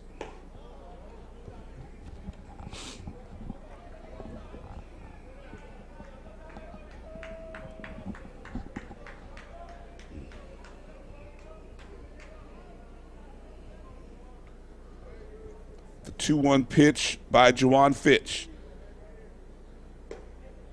And swinging hard at that one was Rodriguez. Yeah, Ulysses Rodriguez just kind of swinging out there, being a free swinger. He's got to have an approach right here. Deuces are wild. 2 balls, 2 strikes, 2 outs. He's going to have an approach with 2 strikes. He's going to have to shorten up and go right side. Deuces wild. Foul towards the right field bullpen area. Have you ever signed an autograph?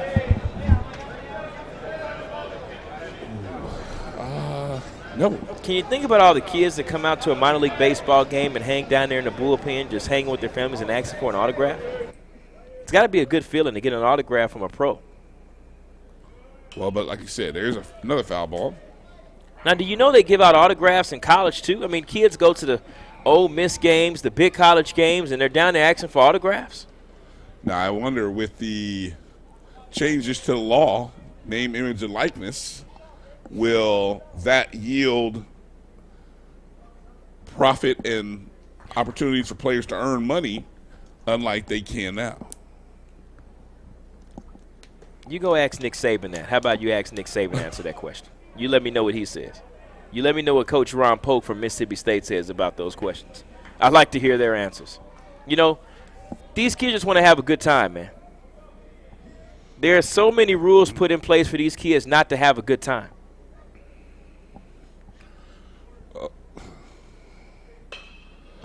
Slapped towards the gap. Coming over is the left fielder, Posey.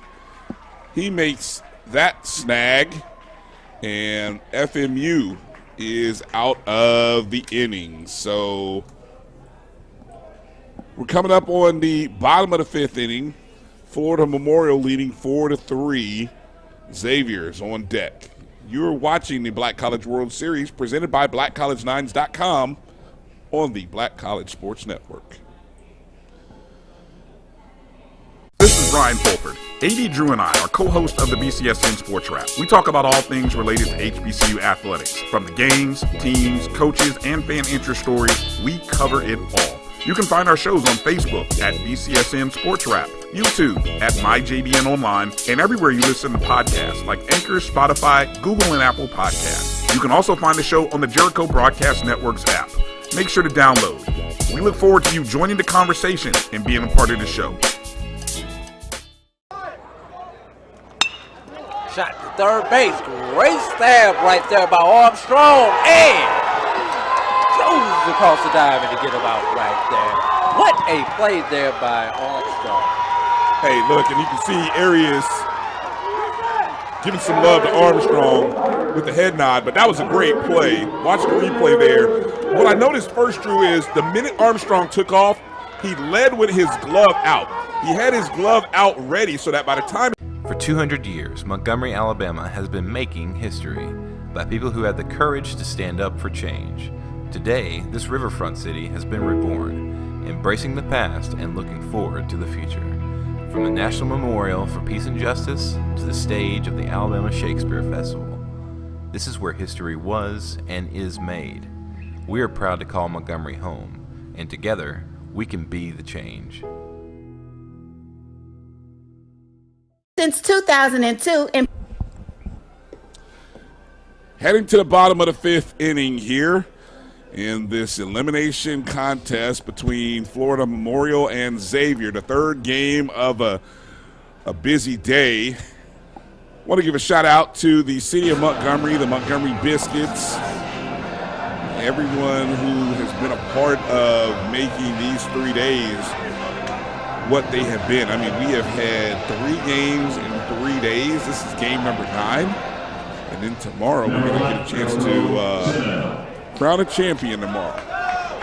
Half of that matchup is set with Bluefield State advancing. And the winner of this contest between Xavier and Florida Memorial will join them tomorrow. At the plate, Coco Semino. He is 0 for 1 today with a walk and a ground out. Oh, and they're going to say it hit him on the shoulder pad or the forearm.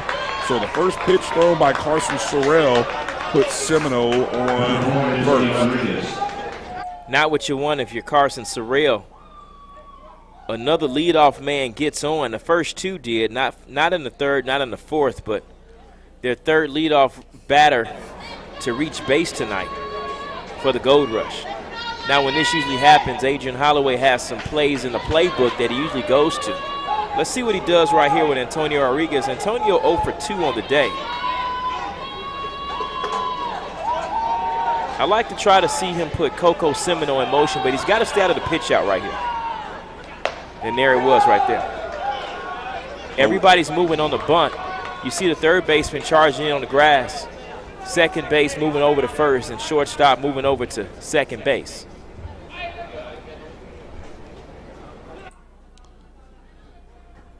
That was a strike, I thought. No, it was a ball outside. It was a ball? Okay. It was a pitch Thank out. you. Here's the bunt again, I'm sure. Couldn't get it down. Foul. Now, if he's going to try to sacrifice bunt, he's got to get that bunt down a little earlier than that. Looks as though he's trying to go in for a push bunt, more of a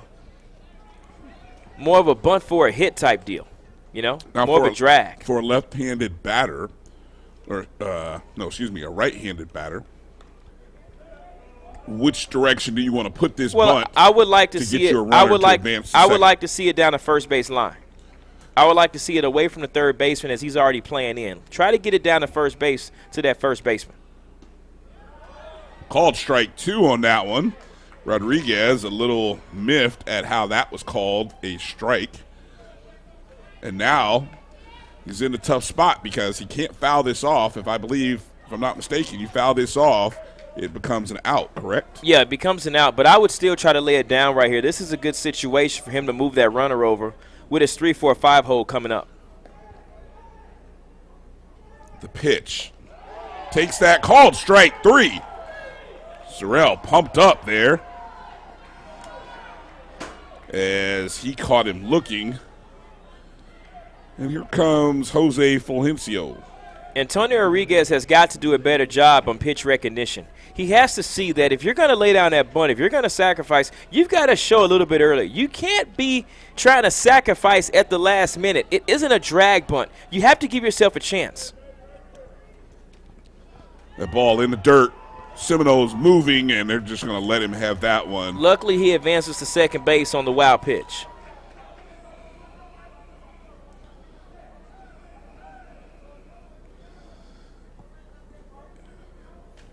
I have a feeling if I had a way to do the summary, I think that's about maybe the third or fourth wild pitch that we have seen advance a runner here. Yeah, Sorrell hasn't had the best time on the mound with his control. He's got a runner in scoring position. Xavier, that's the tying run on second. Go-ahead run is at the plate.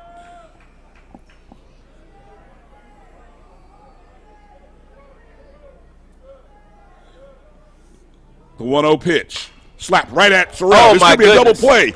But it's not because the second baseman was not able to get back over. That ball came back to the pitcher so fast.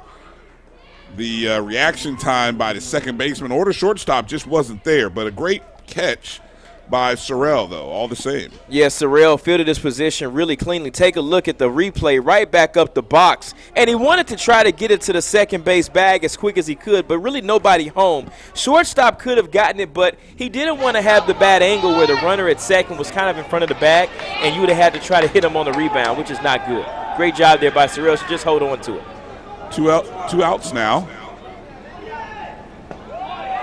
Called strike on the edge of the plate. Tristan Rodriguez.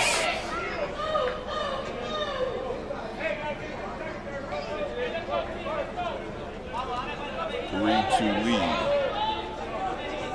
With the leadoff man aboard for the Gold Rush, this could be a failed attempt if they don't get this run home.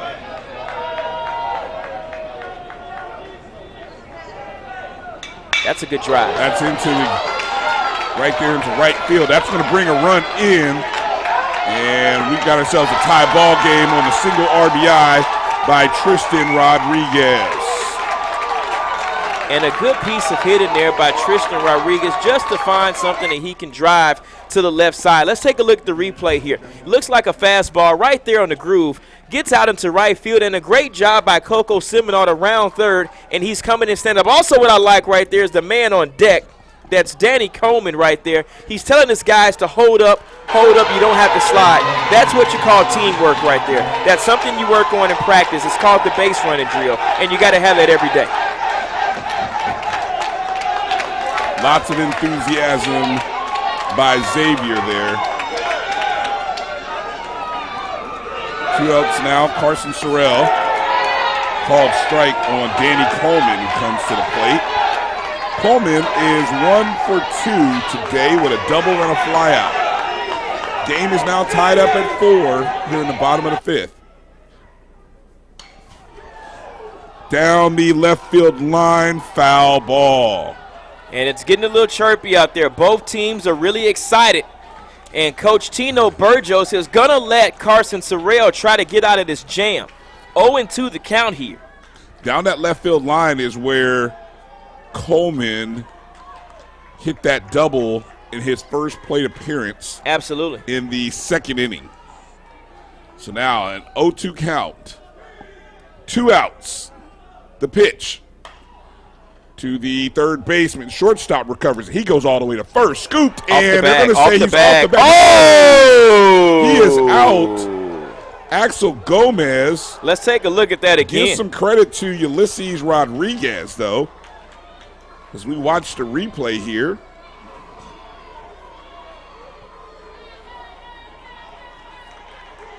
That's the shortstop. He may have came off that bag. So that was Zachary Urso on the recovery, as you thought it might have got past Rodriguez, but it ends up being a 6-3 ground out. Wow.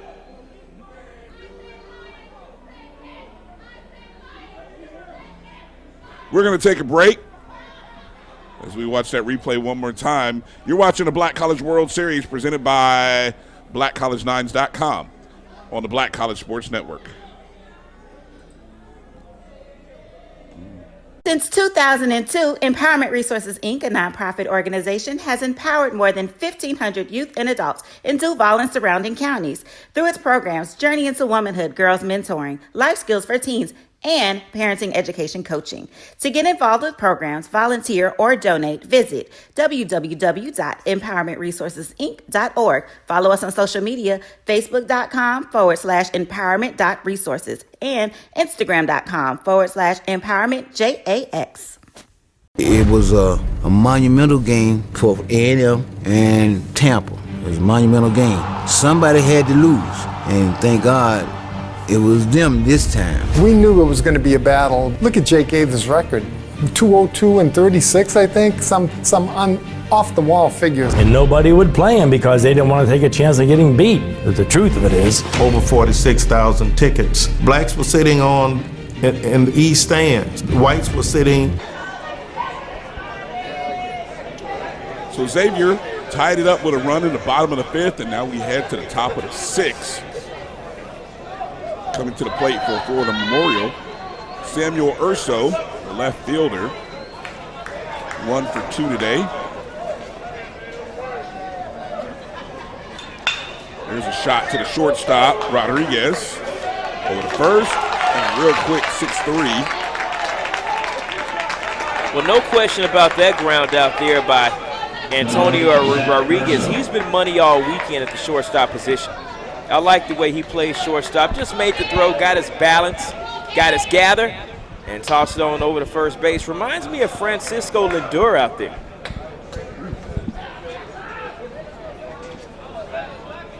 Now Zachary Urso steps into the box. And you said no relation.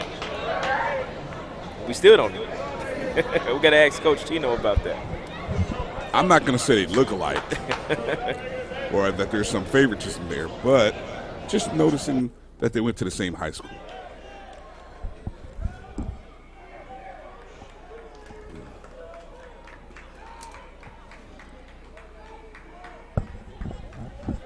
Maybe they grew up in separate households. 2 balls, no strikes.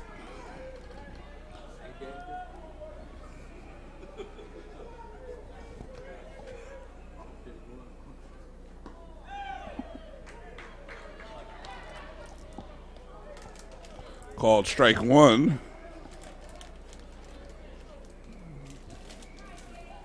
Fitch pitching with a tie ball game here. After all that in the first 4 innings. Skips in the dirt, ball 3.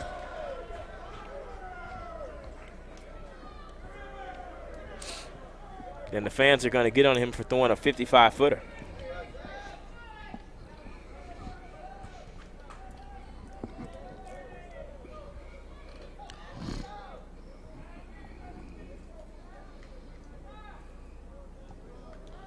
Three-two pitch. Down the foul ball there, down the first base line.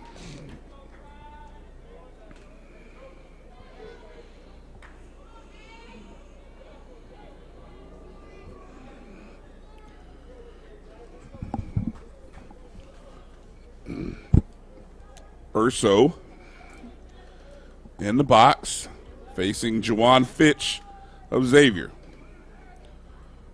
Fitch to the plate. Pop up, foul.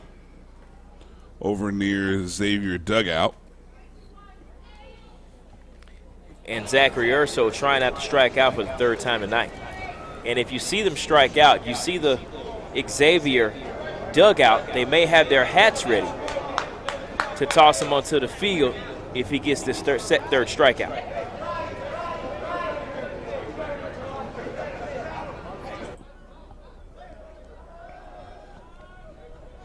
The 3-2 pitch to Urso.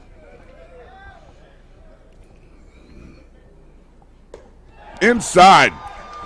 Caught him swinging. Urso's upset at himself. I think that may have been a swing more so to protect himself than anything. And the Gold Rush did not throw the hats onto the field, so they didn't big league them.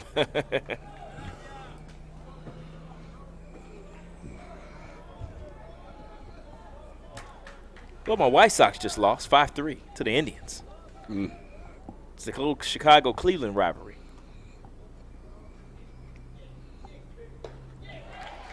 Good Swinging, pitch. strike one.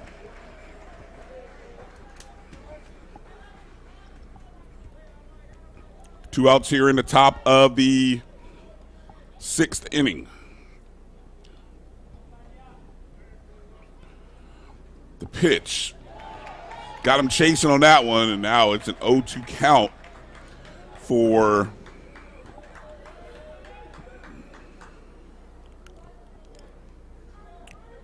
two outs. That was a fastball at 83 miles per hour for Fitch, excuse me.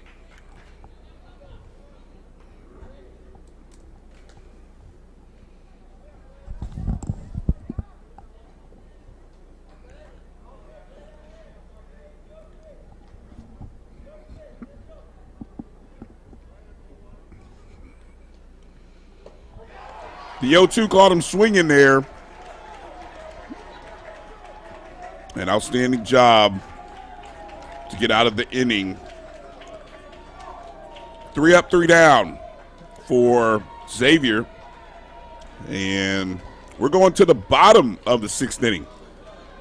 Game tied up at 4. You're watching the Black College World Series presented by BlackCollegeNines.com. This is the Black College Sports Network.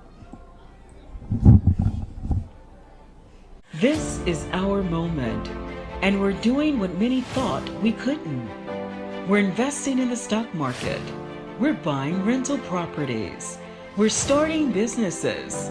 And when you're looking for a financial advisor to help you build wealth, choose one you can trust. Choose Wilson Wealth. Devin Shaw in now for the Tuskegee Golden Tigers. Shaw comes in. No record on the season. He has a couple of appearances there. Swinging a long one, y'all. That one might get out of here. It has a chance. And it's into the bleachers. Home run. Chris O'Neal goes yard.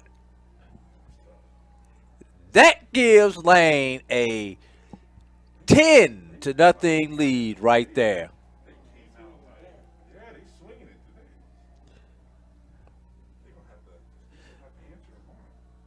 Lane College Dragons have put up a 10 spot on Tuskegee thus far. And Tuskegee. Have you had your Earth Blend coffee today?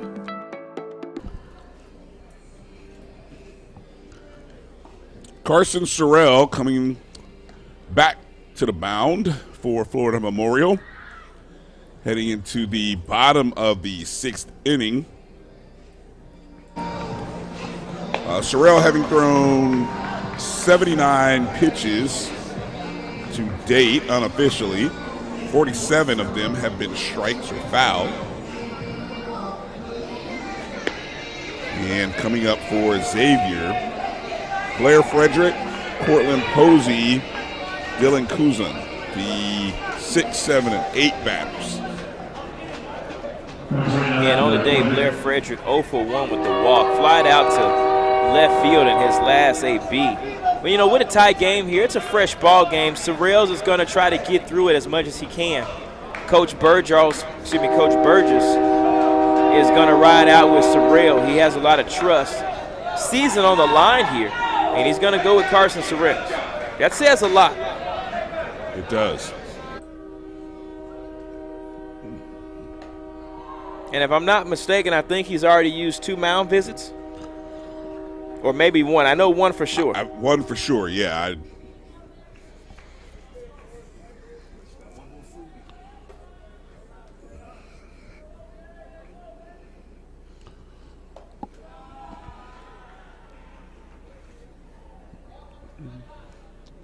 One ball, 1 strike.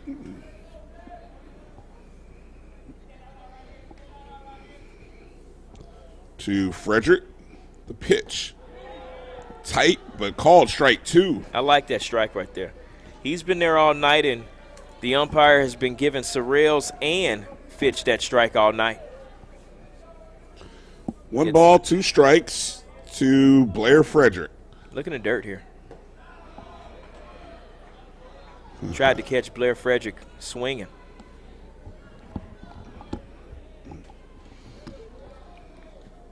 Got to use your finesse here. I mean, you've got to let it hang a little bit. You may want to throw something a little fast. The pitch. Right to the third baseman, Rodriguez. He gets it over to Gomez. Nothing is ever easy, but that one looked pretty close.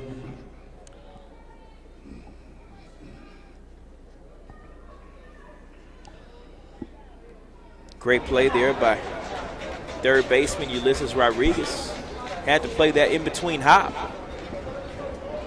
And just kind of did a Ron Washington drill there.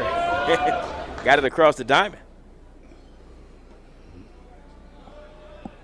At the plate is Cortland Posey taking ball 1. Posey flied out to left field in her last at-bat. The pitch, called strike, 1-1 count. Fastball at 86 miles per hour. Sorrell still got something left in the tank. That train is going super slow, man. 1 ball, 1 strike, foul ball. I mean, that train is going super duper slow. Take a look at it in the background, everybody. Is that Norfolk Southern or Kansas City Rails? Or Union Pacific? The 1-2 pitch. Swinging. Now, we talked about the tags earlier, Brian. I want to see some tags on this train. I want to see if they got any good tags here. You know, we saw some earlier. But I'm definitely interested in looking this train. I mean, it's going to take about an hour for this train to get past this.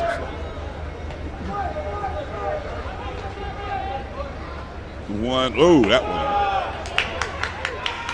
Yeah. Tried to freeze him with that high curveball. Yeah, 2-2 now.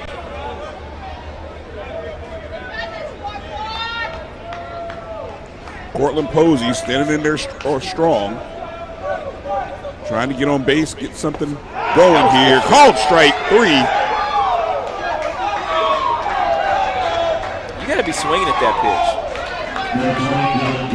Matter of fact, you want to swing. Late in the game right now, his fastball is not the same as it was in the first and second inning. So it's not going to have as much cut or as much dip. That's the pitch you want because it's going to be straight. So you want to be swinging at anything close. You don't have to swing at a perfect pitch late in the game, especially when it's the same pitch on the mound. Dylan Kuzan comes up, catching strike 1. Kuzan 2 for 2 today with a pair of singles.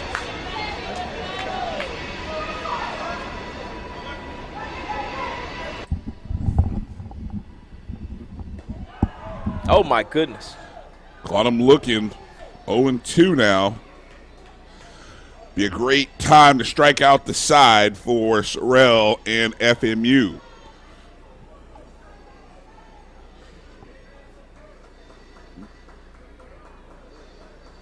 The 0-2 pitch. Slap towards the second baseman. Molinado comes up with it over to Gomez. And FMU gets out of that inning unharmed. Our score going into the bottom of the sixth is 4-4. You're watching the Black College World Series presented by BlackCollege9s.com on the Black College Sports Network. Have you had your Earth Blend coffee today? At Earth Blend Coffee, we take pride in offering you the very best of beans across the world, blended and roasted to perfection, giving you superior quality and satisfying and flavorful taste. Experience the world in one cup with Earth Blend Coffee.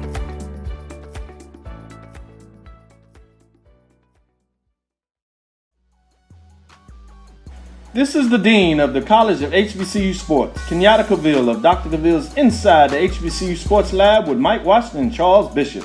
Come mix it up in the lab where the course lecture is in session every Tuesday from 6 o'clock p.m. Central Standard Time on Facebook Live, YouTube Spreaker, or the BCSN app, as we discuss all things about the HBCU sports culture, including exploring the week that was in the sporting HBCU diaspora, as well as the upcoming week of HBCU sports.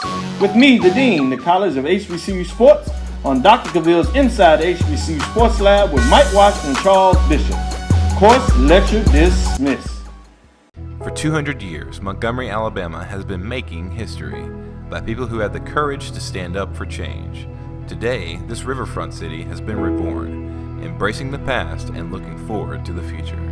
From the National Memorial for Peace and Justice to the stage of the Alabama Shakespeare Festival, this is where history was and is made. We are proud to call Montgomery home, and together, we can be the change.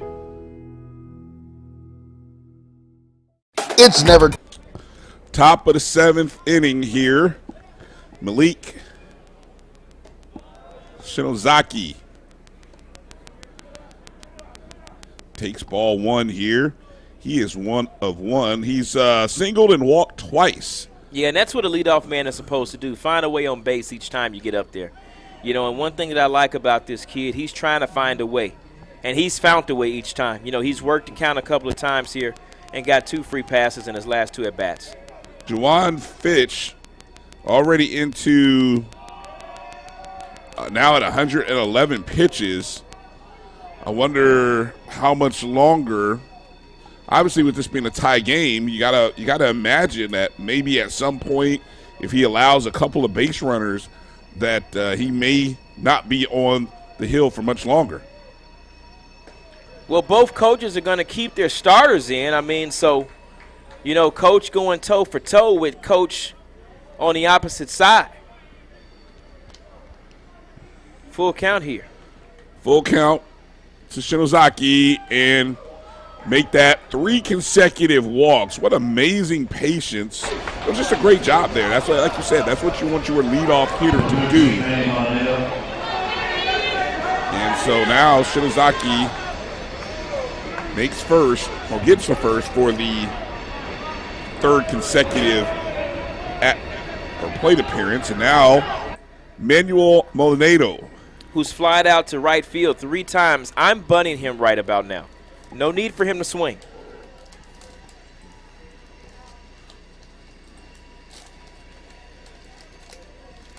Maybe I jinxed him into hitting a home run. There's the bunt. There you go. Show it early.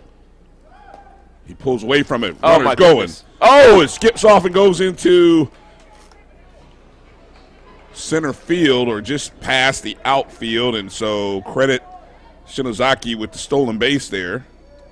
Yeah, and one thing he did there, he didn't necessarily have to lay the bunt down. He just wanted to draw a little interference so that the catcher wouldn't have a straight path to throw that to second base. Great job there by head coach Tino Burgos to make sure that his runner gets the advances to second base. I'd still go for the bunt right here. Get him over to third. The 0-1 pitch to Molinado. Fouled.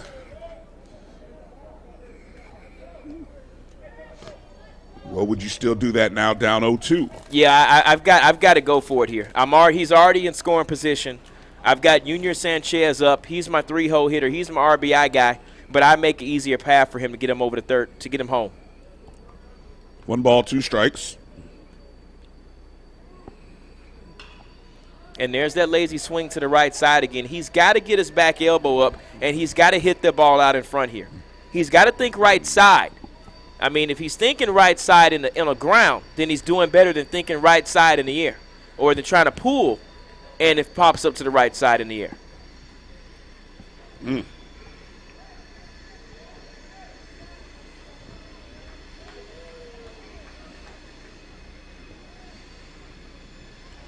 The 1-2 pitch, and he decides to go back to first and check Malik Shinozaki.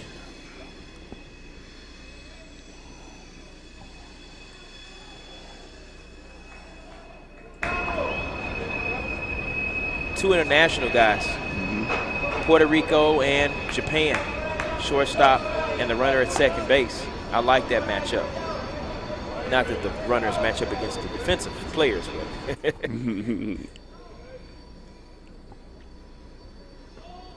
Skips in the dirt.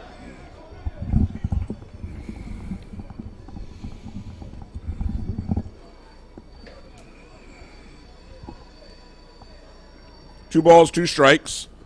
You don't want to waste this out right here. No, you don't.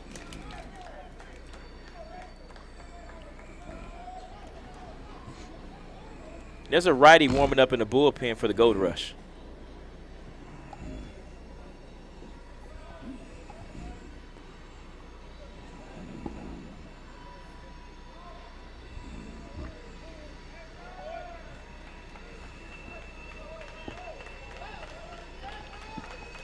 Two. Manuel Molinado standing in with a runner on second. No outs. Opportunity to give Florida Memorial the lead here in the top of 7. Going into center field is that one. And nice job by Coco Seminole to get under that one. And he throws it over towards third base to make sure that Shinozaki doesn't even attempt to go that way. I wouldn't be surprised if they go ahead and put Junior Sanchez on right here. Or they'll go with the lefty-lefty matchup.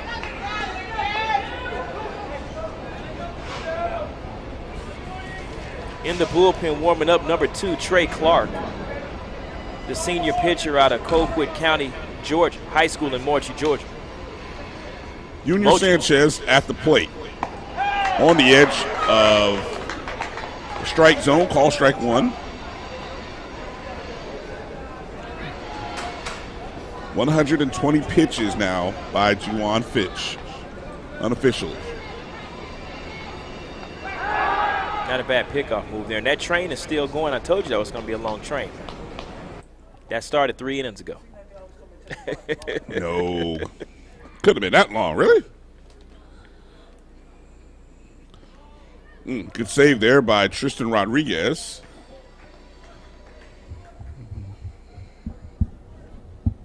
Tristan Rodriguez has caught all 3 games here for the Gold Rush. Should they win, do you think we'll see him in Game 4? I'm pretty quite sure. I mean, he gets a good rest for the night. You know, he's going to have to rest those knees. He can't go out to the club tonight and party with the other guys. The 1-1 down low, slap. He might beat first that baseman. out. There's a scoop there, and safe. I think he may beat that out. He is safe. That was a tough play there as Kuzin tried to charge it. Well, he did charge it and try to toss it over to Fitch. Let's take a look at the Great replay hustle right by here. Sanchez down the line. Just missed the replay. Here it is. You see Sanchez hustling down the line, and I think he's safe. I think he made the right call there. Runners at the corners here. And that'll bring up Axel Gomez. So I'm going to give him an infield single on that.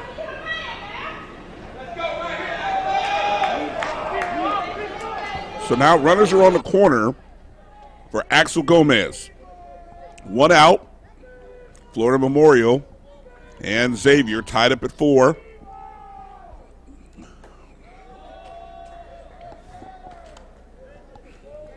Ball 1. 123 pitches thrown by Fitch. He might be going here. Would not be surprised. He takes that one. Ball 2.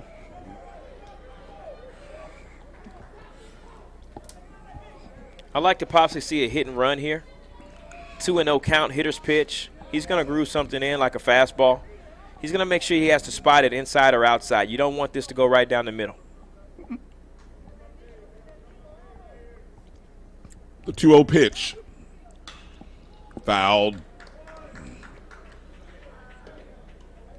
Onto the roof. Axel Gomez overdue, Brian. 0 for 3 on the day. Tough day for Gomez.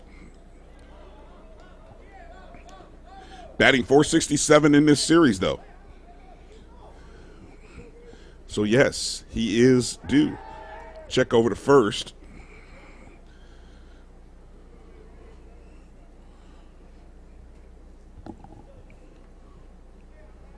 Maybe we could say he was pressing a little bit too hard earlier today.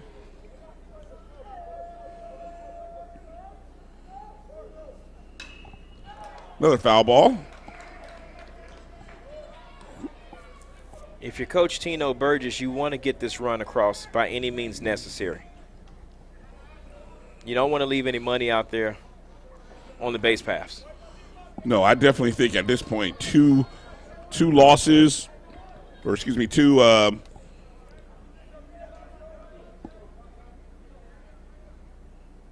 full count here. 3 balls, 2 strikes. Runners on the corners. Almost hit him that time. Oh, so it must not have been a full count here. It's actually 2-2. Now it's a full count. Official scoreboard. Not quite official.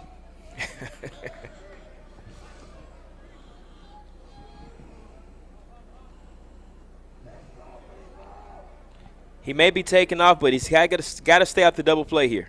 The full count. Outside, ball 4. Oh, wow.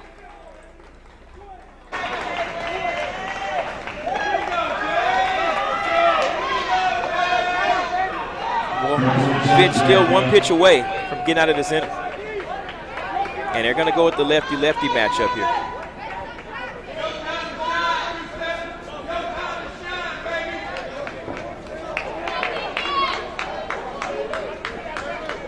Are we going to the bullpen? No, I think No, I think they're going to go with the lefty-lefty matchup. They thought about it, but nope. They're going to play the percentages. Jalen Young, 0 for 1 on the day. Corners a play in. Shinozaki on third, Sanchez on second, Gomez on first. Only 1 out here in this inning. Big inning opportunity here for Florida Memorial. The pitch.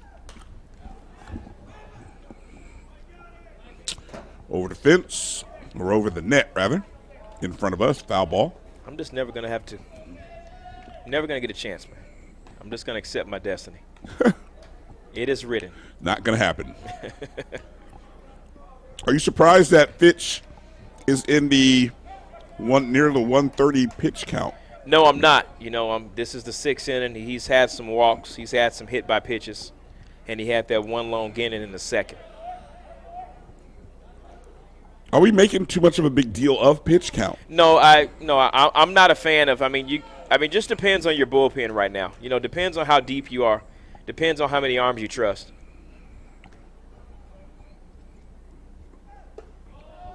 I'm a fan of keeping about 12 to 14 pitchers on your roster. You've got to be able to get deep.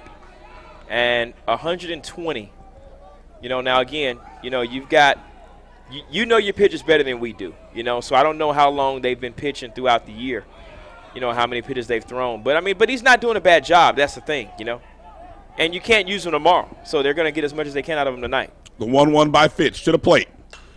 Fouled down the third baseline.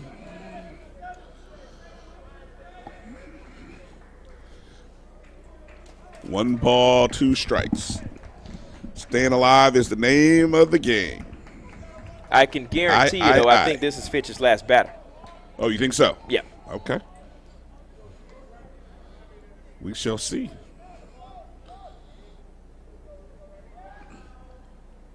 High ball 3.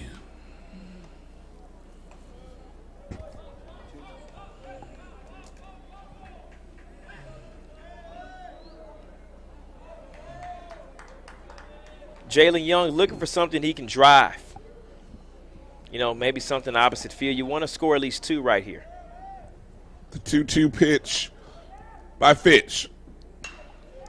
There's a ball going towards left field. Posey. Runner's tag. Shinozaki coming home, and there's a go-ahead run on the sacrifice fly. Runners on second and first hold.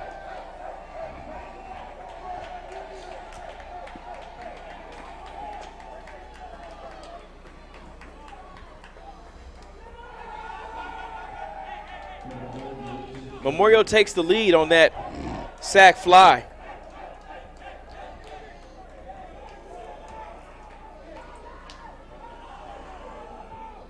And they're going to leave Fitch in. They're going to try to let him get out the inning.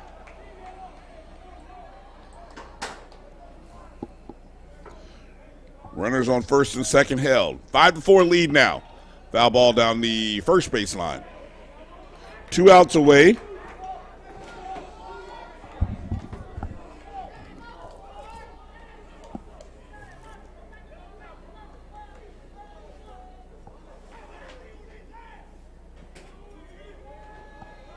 One for 3 today for Rodriguez. A double, ground out, fly out.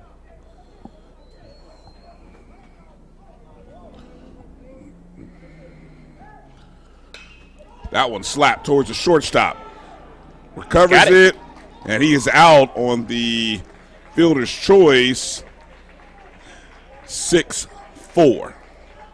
Well, Xavier did a good job of only giving up 1 run. 2 runners left on base for Florida Memorial, but they grabbed the lead. It's time to stretch. We go into the 7th inning.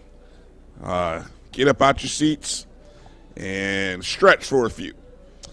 We'll come back. The bottom of the 7th. You're watching the Black College World Series presented by BlackCollege9s.com on the Black College Sports Network.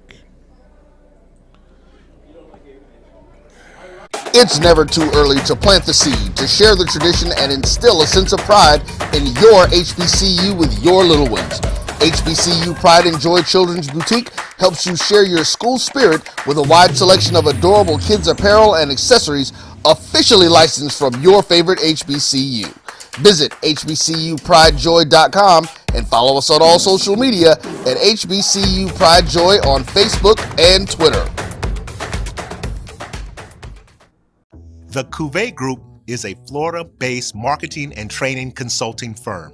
We help businesses communicate to their target audience and engage them in conversation. We also help to expand their audiences, which will ultimately result in growth for those organizations. In addition to being a certified constant contact specialist, my colleagues and I are also certified in John Maxwell Leadership Principles. We use these proven principles to conduct workshops, training, and private coaching sessions for individuals and companies looking to take things to the next level. Contact us to schedule a free consultation. Issues today, don't delay, call Cuvée.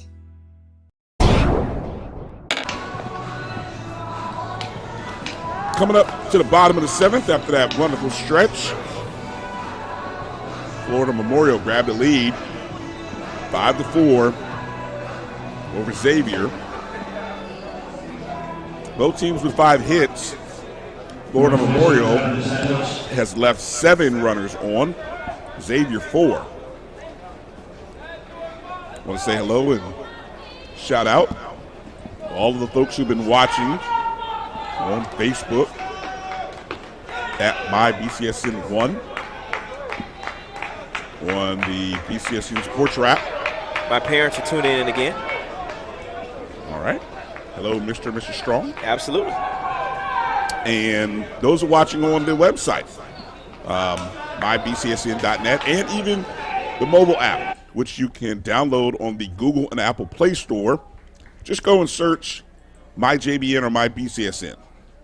MyJBN dash MyBCSN. Slash MyJBN or slash MyBCSN. First pitch by Carson Sorrell, who still going to Jonathan Santos, and now it's 1-1. You know, we made mention that Jawan Fitch, through 7 innings for Xavier, has thrown 134 pitches. Carson Sorrell will most likely be over 100. He's at 95 now after that called strike 2.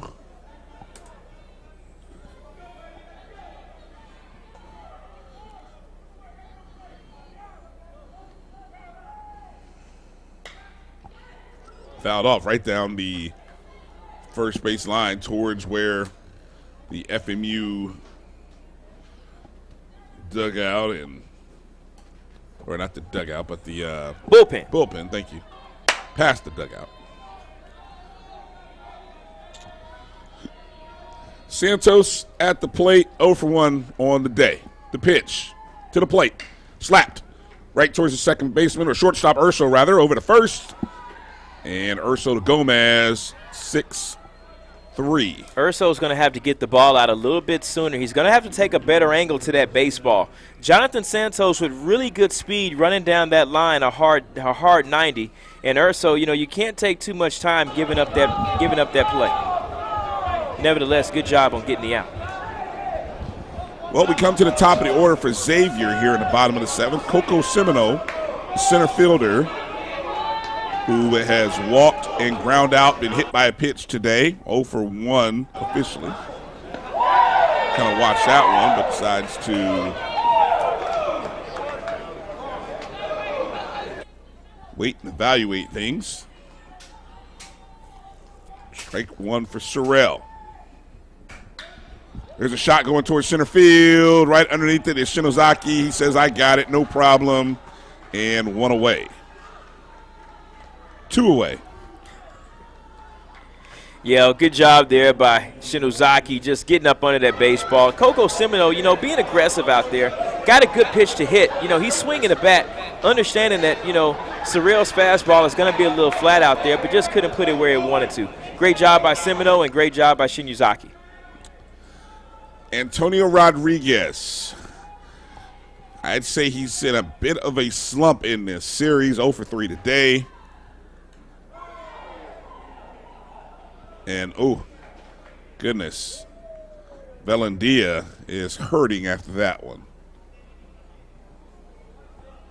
And as you see, the umpire always, when that, just some courtesy out there, when the catcher gets hit or hurt, the umpire is going to walk that ball back out to the pitcher so that he can buy time for the catcher, and vice versa. When the umpire gets hit, you know, you'll see the catcher kind of running out there trying to buy some time for the pitcher.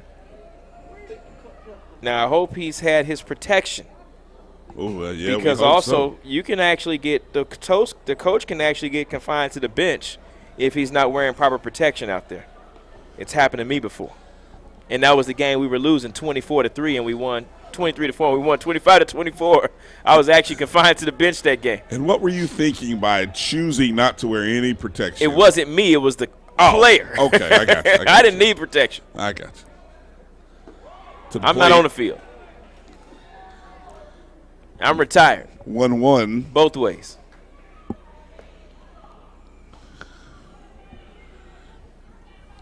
Bottom of the 7th inning here. FMU leading 5-4. That ball got away from Valendia. 2 balls, 1 strike. 2 outs here for Sorrell.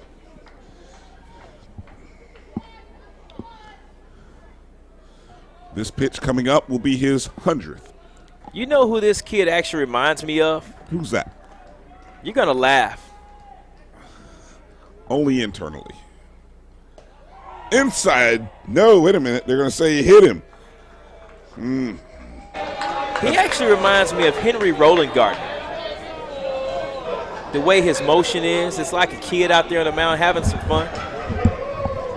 You don't know who Henry Rollingardner is? Little Big League. Psych. Rookie of the Year. I was going to say a player from the neighborhood. I'm not really sure. Play for the Cubs. The kid. They found him in the outfield. Oh, that's why. Yeah. Well, no, they found him in the outfield. Remember? He threw the ball in from home plate. I mean, from the stands, from the bleachers. Oh, got a pick. Oh, he didn't know he wasn't there. And Valendia, you can see him. He threw over to first, and just a mix-up in communication. I mean, regardless, Rodriguez was going. That's what it looks like, right? Watch this. Axel Gomez thought he was sliding back to first base. But that's when you have to communicate. Your shortstop, your second baseman, everybody has to talk.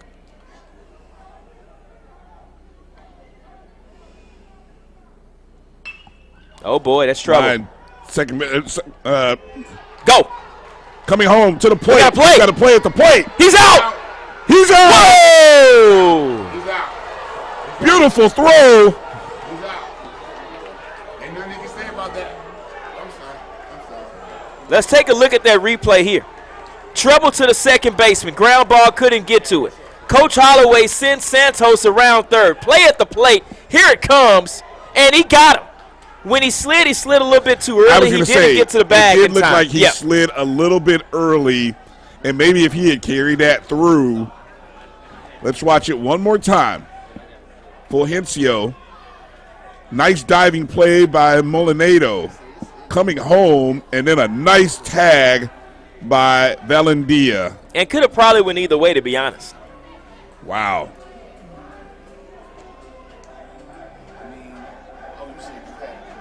I think it was the tag more than it was the throw.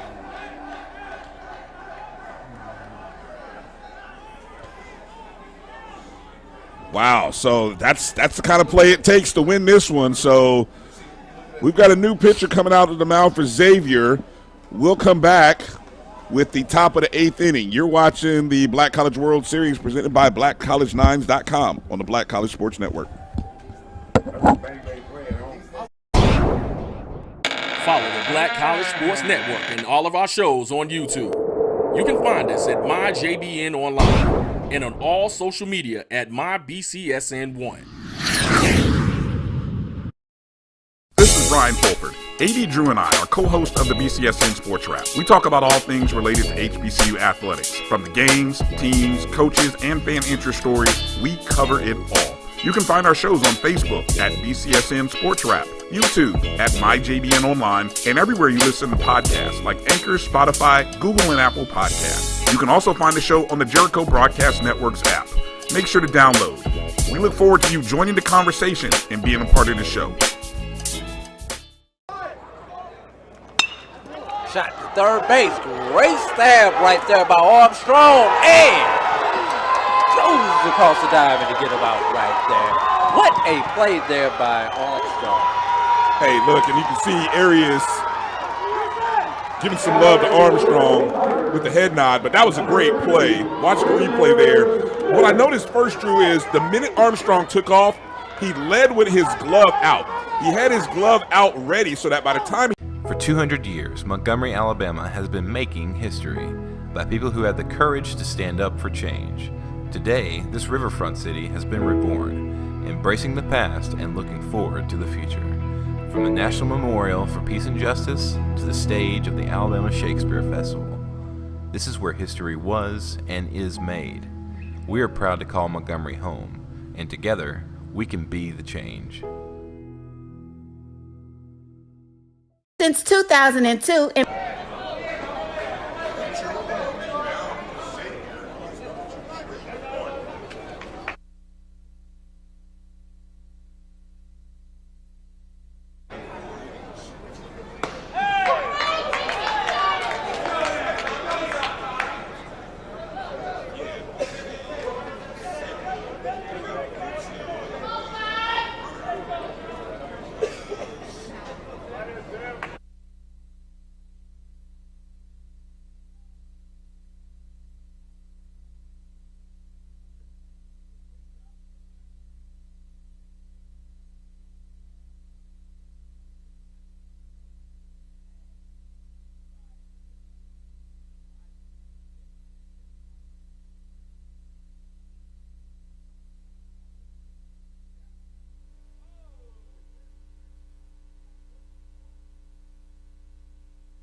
Since 2002, Empowerment Resources, Inc., a nonprofit organization, has empowered more than 1,500 youth and adults in Duval and surrounding counties through its programs Journey into Womanhood, Girls Mentoring, Life Skills for Teens, and Parenting Education Coaching.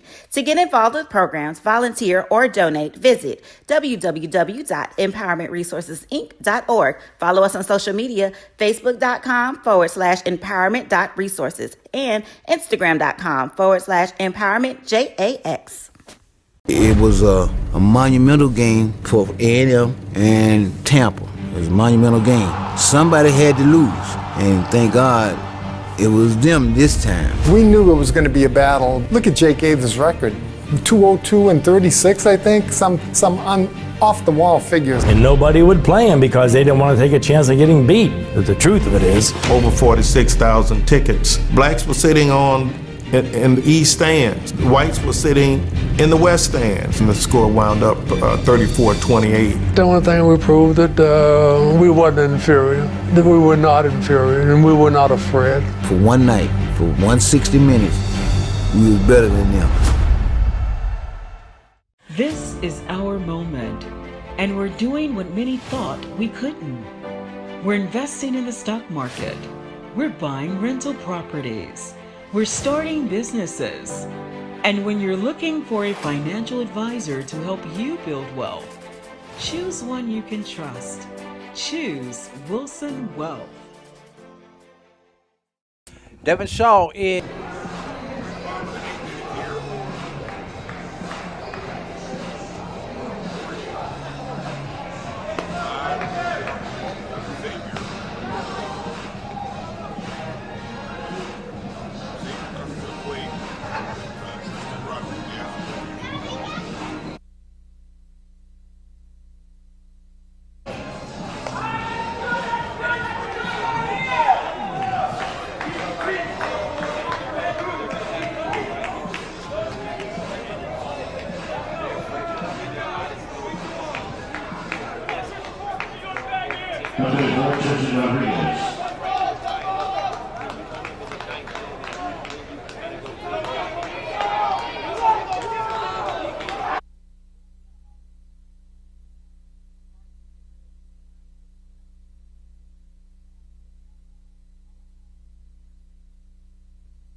Probably the most shocking thing, the fact that he's gone out just, only an inning, and here he is now all the way into the eighth. Full count to pitch to Rodriguez. And Rodriguez is on first. And he's going to get a courtesy runner. Watch and see what number that they send out here. Is that number 5 again? That's 26. That's going to be Shane Goins. So Shane Goins is going to be the courtesy runner for Trent Rodriguez.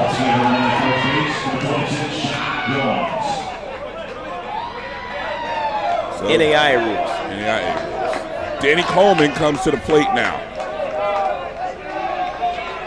with the runner on first, and what do we got? I think Coach that's Burgos number is 28. coming. Think that's going to be it for Sorrell? Yeah, they don't want him to have to pitch to Coleman this round. And I'm going to agree with him. Let's see what he does right here.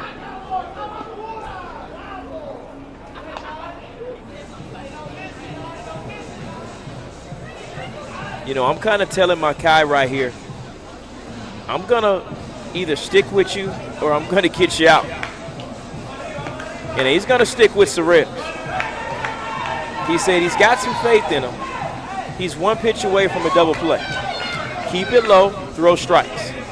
But if he gets on base, he's going to have to go to the bullpen. 107 pitches thrown by Sorrell, and again, and that's not a lot for eighth inning. I mean, he's in a good situation. He's not at 130, 145. He's around, 8 innings, 100 pitches. That's about 12 pitches per inning. Maybe 13, if my math is off just a tad bit. Danny Coleman standing in. Now, that was probably a design play right there to kind of make sure that Goins doesn't go anywhere. Middle infield playing double play depth.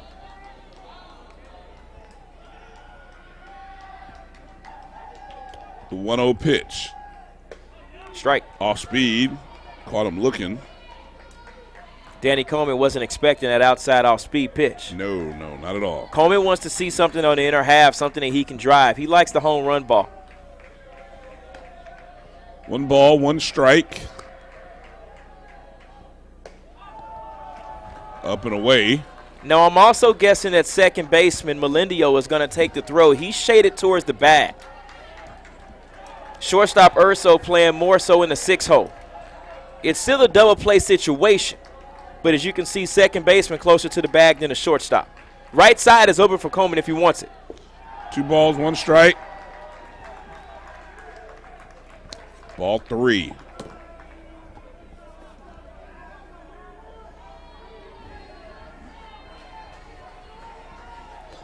Well, what do you think? They turn Coleman loose here? Yeah, Coleman's got to sit fastball right here. He's got to sit the fastball.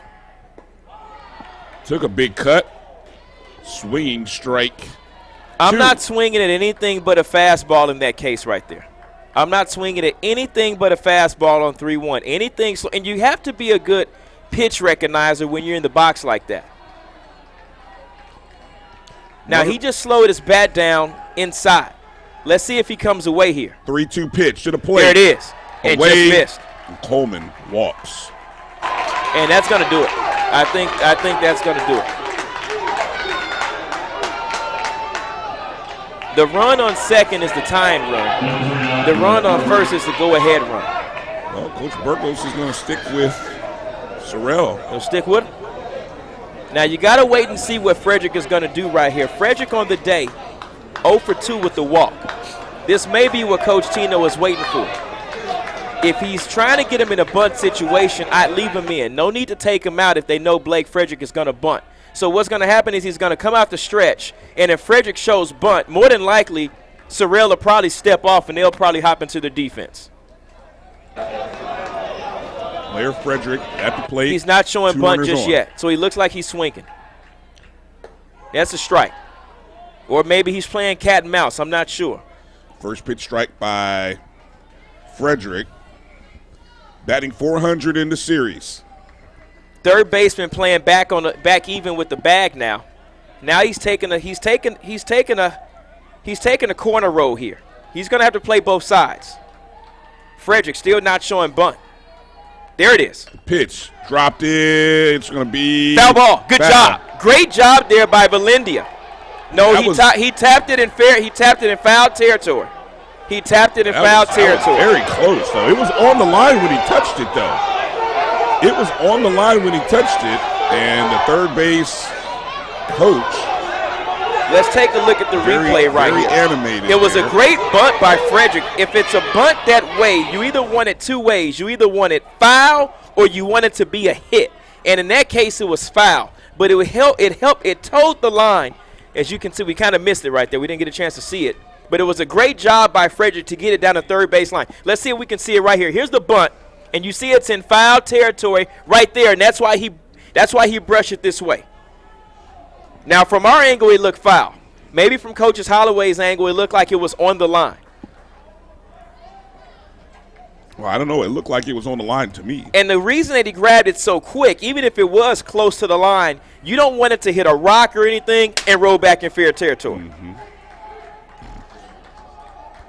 Let's take a look and see what he does with 2 strikes here. I'd still put down the bunt. I'm taking my chances here. 0-2 pitch to Frederick.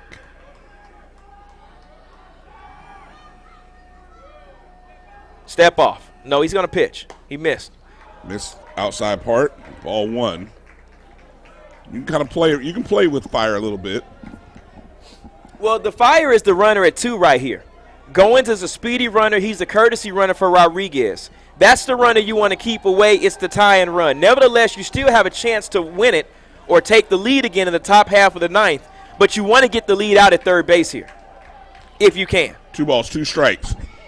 Swinging early on that one.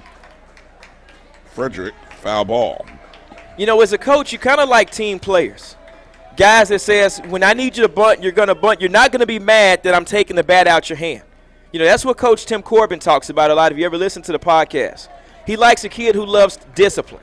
You know, and when you're disciplined at the plate, disciplined in the classroom, disciplined at home, wherever, it shows. It comes up and it shows in your teammate skills. Take a look and see what he does here. The 2-2 pitch to Frederick. Low and away, ball 3. Sorrell is going to have to throw a strike right here. Now, this is a chance where Sorrell may come fastball. And if I'm Blair Frederick, this is where I swing out of my shoes right here.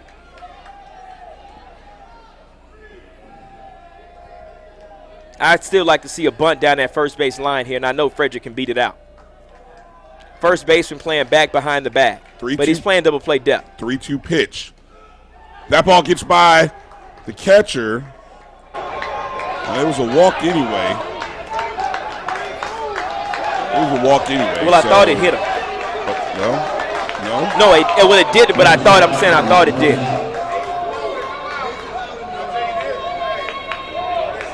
But it was a walk, though. It was a walk. Okay, so it's a walk. Bases loaded now. So Tino Burgos still going with his starter after 3 walks in a row. He has a pitcher warm down there in the bullpen. But watch this. Again, 1 pitch away from a double play. You get the double play, the run scores if it's not at home plate. And you still have life after that. So not a bad decision by Burgos to leave him in. You just have to be okay with the outcome that comes with it. And infield is going to come in right here. So they're going to attack the play at the plate, anything on the ground. Second baseman has got to get up. Shortstop has got to get up. Maybe a step in front of the edge of the grass or maybe even with the grass. But the play is coming to the plate that there's going to be a ground ball. Cortland Posey. No outs. Runners. There's a called strike 1 there. Runners hanging on at the infield. You know, now Posey, bottom of the 8th inning, you know, this might be Xavier's best opportunity here to grab a lead here. The 0-1 pitch. Posey to second base. Let's see where they go. Play home. It's a bad throw. No bad. And a run scores. A bad throw by Molinado, and the bases remain loaded and the score is tied. I'm going to go E4 on that. Yes, definitely. I agree with you. Good job by Sorrells. That's the play you wanted. Here's a replay. Here's the play at second base. And the ball came in on the dirt. It bounced. Now, I mean, if you're Melindo, you have to kind of attack that ball a little different. You can't wait back on that. He didn't really come in and attack that ground ball right there. He's got to come in a little. He's got to come in a little bit harder on that to make sure you're getting that momentum when you're throwing home on that throw. And that's going to do it for Sorrell, because I think this is his 3rd visit right here. Great job by Carson Sorrell tonight. Awesome job, man. 122 pitches, 71 strikes. And again, Carson Sorrell had only thrown 1 full inning up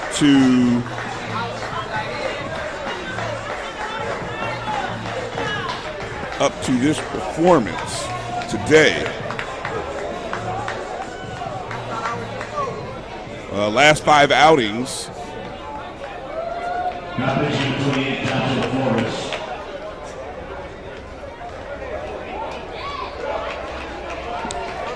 We'll take a break and come back with the new pitcher for Florida Memorial. Our score is tied up at 5. You're watching the Black College World Series presented by BlackCollegeNines.com. For 200 years, Montgomery, Alabama has been making history by people who had the courage to stand up for change. Today, this riverfront city has been reborn, embracing the past and looking forward to the future.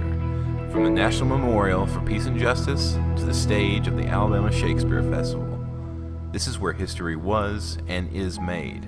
We are proud to call Montgomery home, and together, we can be the change. Since 2002, Empowerment Resources, Inc., a nonprofit organization, has empowered more than 1,500 youth and adults in Duval and surrounding counties through its programs Journey into Womanhood, Girls Mentoring, Life Skills for Teens, and Parenting Education Coaching. To get involved with programs, volunteer, or donate, visit www.empowermentresourcesinc.org. Follow us on social media, facebook.com/empowerment.resources and instagram.com/empowermentJAX. It was a monumental game for A&M and Tampa. It was a monumental game. Somebody had to lose, and thank God it was them this time. We knew it was going to be a battle. Look at Jake Ave's record.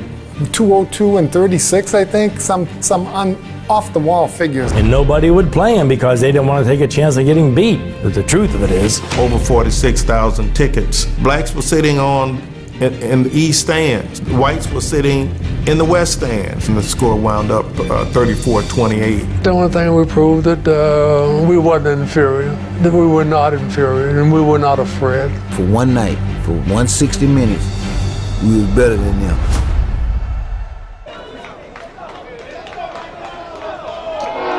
Well, after the error by Molinado, we have a new pitcher on the hill for Florida Memorial, Joshua Flores.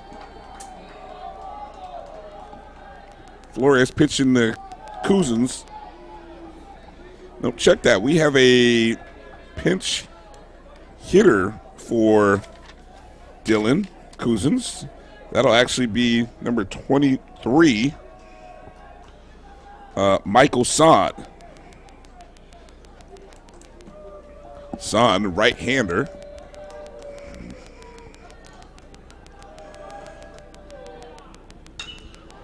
That's going towards center field. That might get a run in. Let's see. Shinozaka comes in, and that'll be a sacrifice. RBI single, or RBI, excuse me, for Son.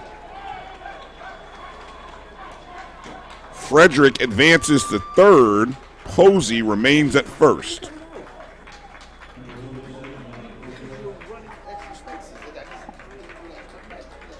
Good piece of hitting there as the Gold Rush go up by 1. Runners at first and third. Oh, no. What did he say? First he did like this, and then he said safe. Wait a minute. Talk it out here, Nick. What are we? Well, he tried to say that he left. They're trying to appeal that he left early. But he has to get on the mound first and come out the stretch and go. But it looks as though he called out. It looks as though he called out as if he left too early. So what he's going to do, he's going to hop on the rubber, he's going to step off, and then he's going to probably throw back to second. I don't know, unless I don't know. I mean, he called him out and then safe. I don't know what that means. Our score is 6-5. First out. There's a slap towards right field. That's going to drop. There's a single. Another run scores. Got him. Oh, why didn't he let that go? Single RBI by Jonathan Santos on the first pitch. Frederick comes in to score. 7-5 lead now for Xavier. 3 runs here in the bottom of the 8th inning. Cortland Posey advances all the way to third. Yeah, on that play right there, I'm not sure why the shortstop wanted to cut that ball off. I mean, you got to talk more. That third baseman has got to say, no cut, no cut, no cut. I need that ball. They had a play at third base. Runner still on the corner now.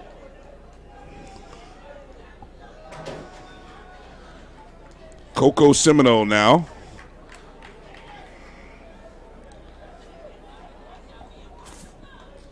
Flied out to center field. His last at bat. Got it. Really close over there at first base. Cortland Posey on third, Santos on first. Will not be surprised if Santos tries to move over to second, take away the double play. He's running. They're going to throw over to second, hops, and he's going to be safe. So what they were trying to do is they let that throw go through. They were going to concede the run at third and try to get the out at second. Nevertheless, the runner at third, which was Posey, he didn't want to go on that, tried to give him a chance and opportunity to get in safe at second base, and he did. That way, they're going to bring the infield in again on that. 1 ball, 1 strike, 1 out here. Xavier with 3 runs here in the bottom of the 8th. They're not done. They've got 2 runners in scoring position. That's going to be slapped towards right fielder Young. And I tosses guess home, and nobody wanted to. You don't test the arm of Jalen Young out there in right field. You know, and as we saw on that last play at the third base, he had a nice arm on that. And therein on the plate, he had to play at the plate. He had a nice arm. So, you know, Jalen Young played a good right field today. Just that one blunder in that earlier game where it got past him. You know, almost the triple for the Savannah State. Antonio for Bluefield. Antonio Rodriguez hit by a pitch, his last at bat. He's 0 for 3 on the day. Runners on second and third, Posey and Santos. You missed your 11-11 2 minutes ago, just so you know. I just saw that. I just saw that. It's a lot of action, though. Slap down, foul. Maybe somebody from Florida Memorial saw it, and they could have used it. Hopefully, we'll see what happens. Well, my wish didn't come true last night, just so you know. As it stands, Florida Memorial will be coming up to their last 3 outs. Down 2. Maybe more. It depends. They got to get out of this inning here. These are 1 out, 2 runners in scoring position. A pitch by Flores. Good pitch. Called strike.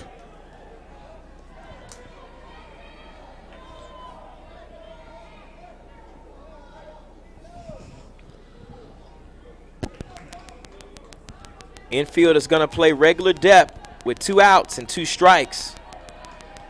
If you're Flores, you just want to get an out right here. Take it however you can get it. Lions have work to do next inning. The 0-2 pitch. Low and away. He tried to go with a slow move there on the mound, trying to throw the timing off of shortstop Antonio Rodriguez. And that's one thing that you see pitchers do, especially in the major leagues. You see guys like Johnny Cueto with the triple shimmy. You see guys like Shane Bieber going slow, then going fast, changing up the looks. That's just something you do to kind of throw off the batter's timing. 1 ball, 2 strikes. Flores to the plate.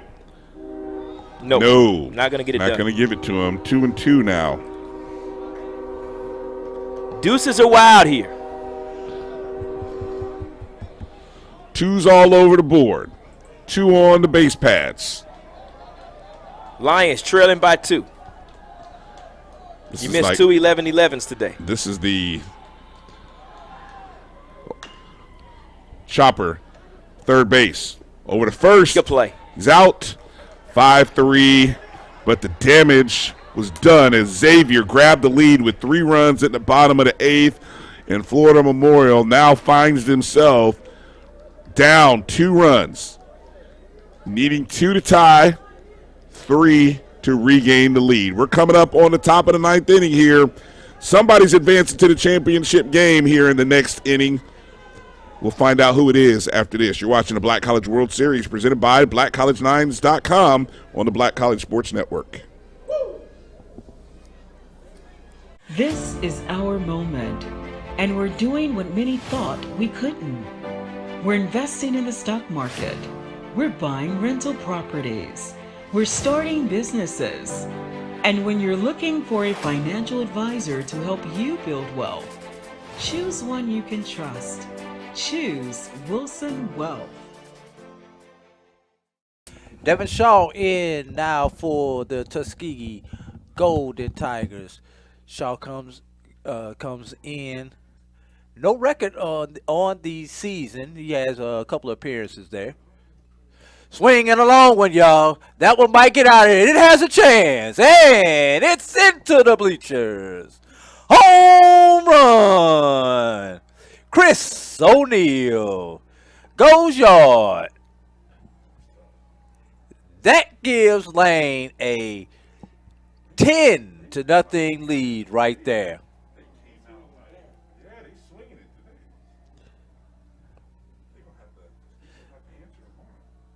Lane College Dragons have put up a 10 spot on Tuskegee thus far. And Tuskegee.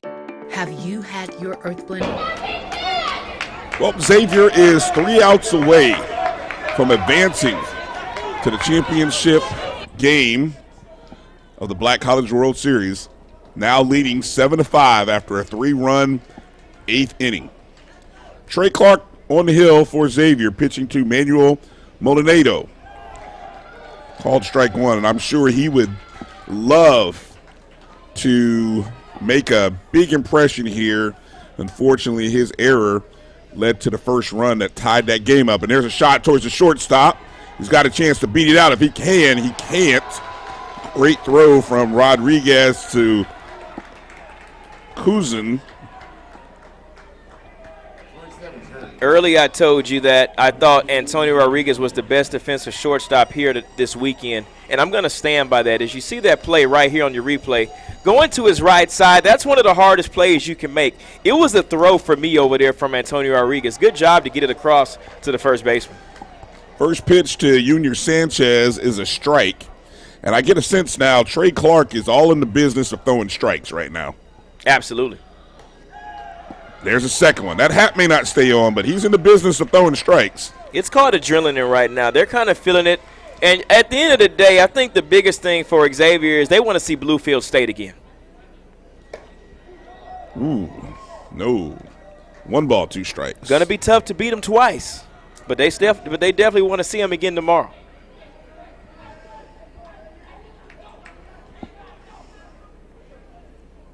The pitch. That's going trouble. towards, that might drop. No! Coming over, Cortland Posey on his horse. Finds his way right between Rodriguez and Semino, and 2 out now.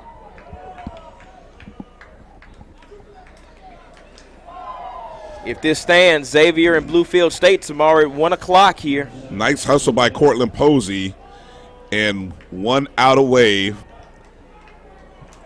Final out here for Florida Memorial. What the way this game turns on a dime. Man. Axel Gomez comes to the plate. He's 0 for 3 today. First pitch, that's a high pop-up. That's going to be second baseman. He's got it. Jonathan Santos secures it, and finding themselves down a run heading into the 8th.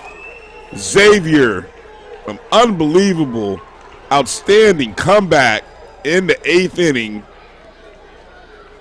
gets the 7-5 win over Florida Memorial, and Xavier, Get him out the field. the 1 seed, finds their way through the losers bracket to the championship game. Not how anybody would have predicted it, though, Nick. No, it's definitely not how I predicted. They were the number 1 seed, and they actually got the bye in the first round, as we remember. Yes. You know, a tough game last night to Bluefield State. They put themselves in the loser's bracket. Had to win twice today, and they're going to have to win twice tomorrow. You know, you got to wonder, will we see Blair Frederick again tomorrow? I know he had the Tommy John, and he pitched over 125, but will we see him at some point tomorrow on Saturday? The pitchers that kind of pitched today, it's going to be hard to kind of bring them back on 1 day's rest. So you got to wonder, what does Adrian Holloway have over there in the bullpen? What an outstanding day of baseball. You can tell from the very first game, Xavier and Savannah State to the second game, Bluefield and Florida Memorial to this. I mean, this was a great contest. We had the second inning where we had 7 runs in the second inning, Florida Memorial scoring 4, Xavier 3. Then we had those middle innings, the 5th, where Xavier had tied it up at 4. Florida Memorial regained the lead in the 7th, and then Xavier retook the lead with 3 runs in the 8th. Florida Memorial, 5 runs, 6 hits, 1 error, 8 runners left on base. Xavier, 7 runs, 7 hits, 1 error, 7 left on base. And so, Nick, it comes down to the 1 seed, Xavier, versus the 3 seed Bluefield State. What are your just thoughts as we get ready for that matchup tomorrow? Again, as I said, I've got to wonder, what does Coach Holloway have over there in the bullpen? Blair Frederick went a long game, brought a couple of pitchers out that night. Then you had Nigel Mayfield go the full distance today. Pitcher tonight for Fitch, he went 7 innings, came in with Trey Clark after that. So how does he piece it together for 18 innings tomorrow is going to be the question. On the other side, Bluefield State, they're hitting pretty good. They're doing their job on the offensive side, getting timely hitting, playing good defense. You got to wonder, do they bring their pitcher back from Wednesday? He's on 3 days rest. So how long does he go? You're definitely going to see whoever started that game on Wednesday. And they played twice, matter of fact. They played 1 game on Wednesday. They beat Xavier last night, and they won today. So how much pitching do they have left in the tank? And how about those sticks? Can you get Tanner Brandon going? And also, can you get C.J. Cooper to play a great job? Can you get C.J. Cooper to play a great shortstop tomorrow night? I think this matchup is going to come down to defense. C.J. Cooper is shortstop for the Bluefield State Big Blue. And then you got Antonio Rodriguez at shortstop for the Xavier University Gold Rush. I'm anxious to see this matchup tomorrow, 1 o'clock tomorrow here on the network. Trey Clark is credited with the win, and Joshua Flores credited with the loss. Just to recap how both teams got to the championship. Bluefield State opened up the game 1 of the series with a 5-4 win over Edward Waters. Then in game 2, actually their second game, and then the first game again for Xavier, they actually beat Xavier 4-1. It'll be hard to forget that 17 strikeout performance by Frederick in that contest and ended up with the loss. But that's how Bluefield State advanced to their contest earlier today, and they beat Florida Memorial, who hadn't lost either, and beat them by a score of 10-3. Of course, Xavier, who did have the bye all the way into the game 6, which was the last game of day 2, of course, as mentioned, lost to Bluefield State College 4-1. Put them in the losers bracket. Then they had to beat the 2 seed Savannah State earlier today. They did so 7-2. Then they had to beat Florida Memorial here, which they did, of course, by a score of 7-5. And that gives us the rematch. Bluefield State versus Xavier University. Bluefield State needing just to win once to win the championship. And, of course, if Xavier can beat them, then we will have a game 2.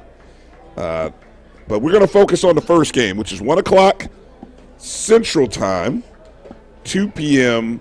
Eastern, right here in Montgomery.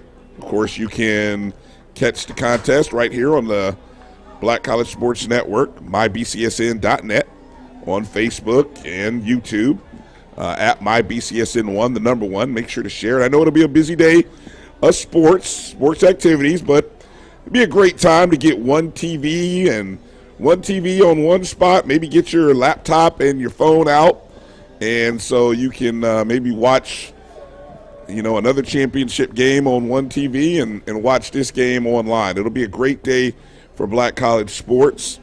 We hope you're here to be a part of it. Well, it's been a big day for us, so we want to thank A.D. Drew, who called game number 2. Of course, my partner in this game 3, Nick Strong, who called game 1. and, of course, our producer, Roy Evans, throughout the course of the day. My name is Brian Fulford. We look forward to seeing you tomorrow afternoon for the championship of the Black College World Series between Bluefield State and Xavier University at 1 p.m. Central, that's 2 Eastern, right here on the Black College Sports Network. Thank you, good night, God bless, be safe, and we will see you tomorrow.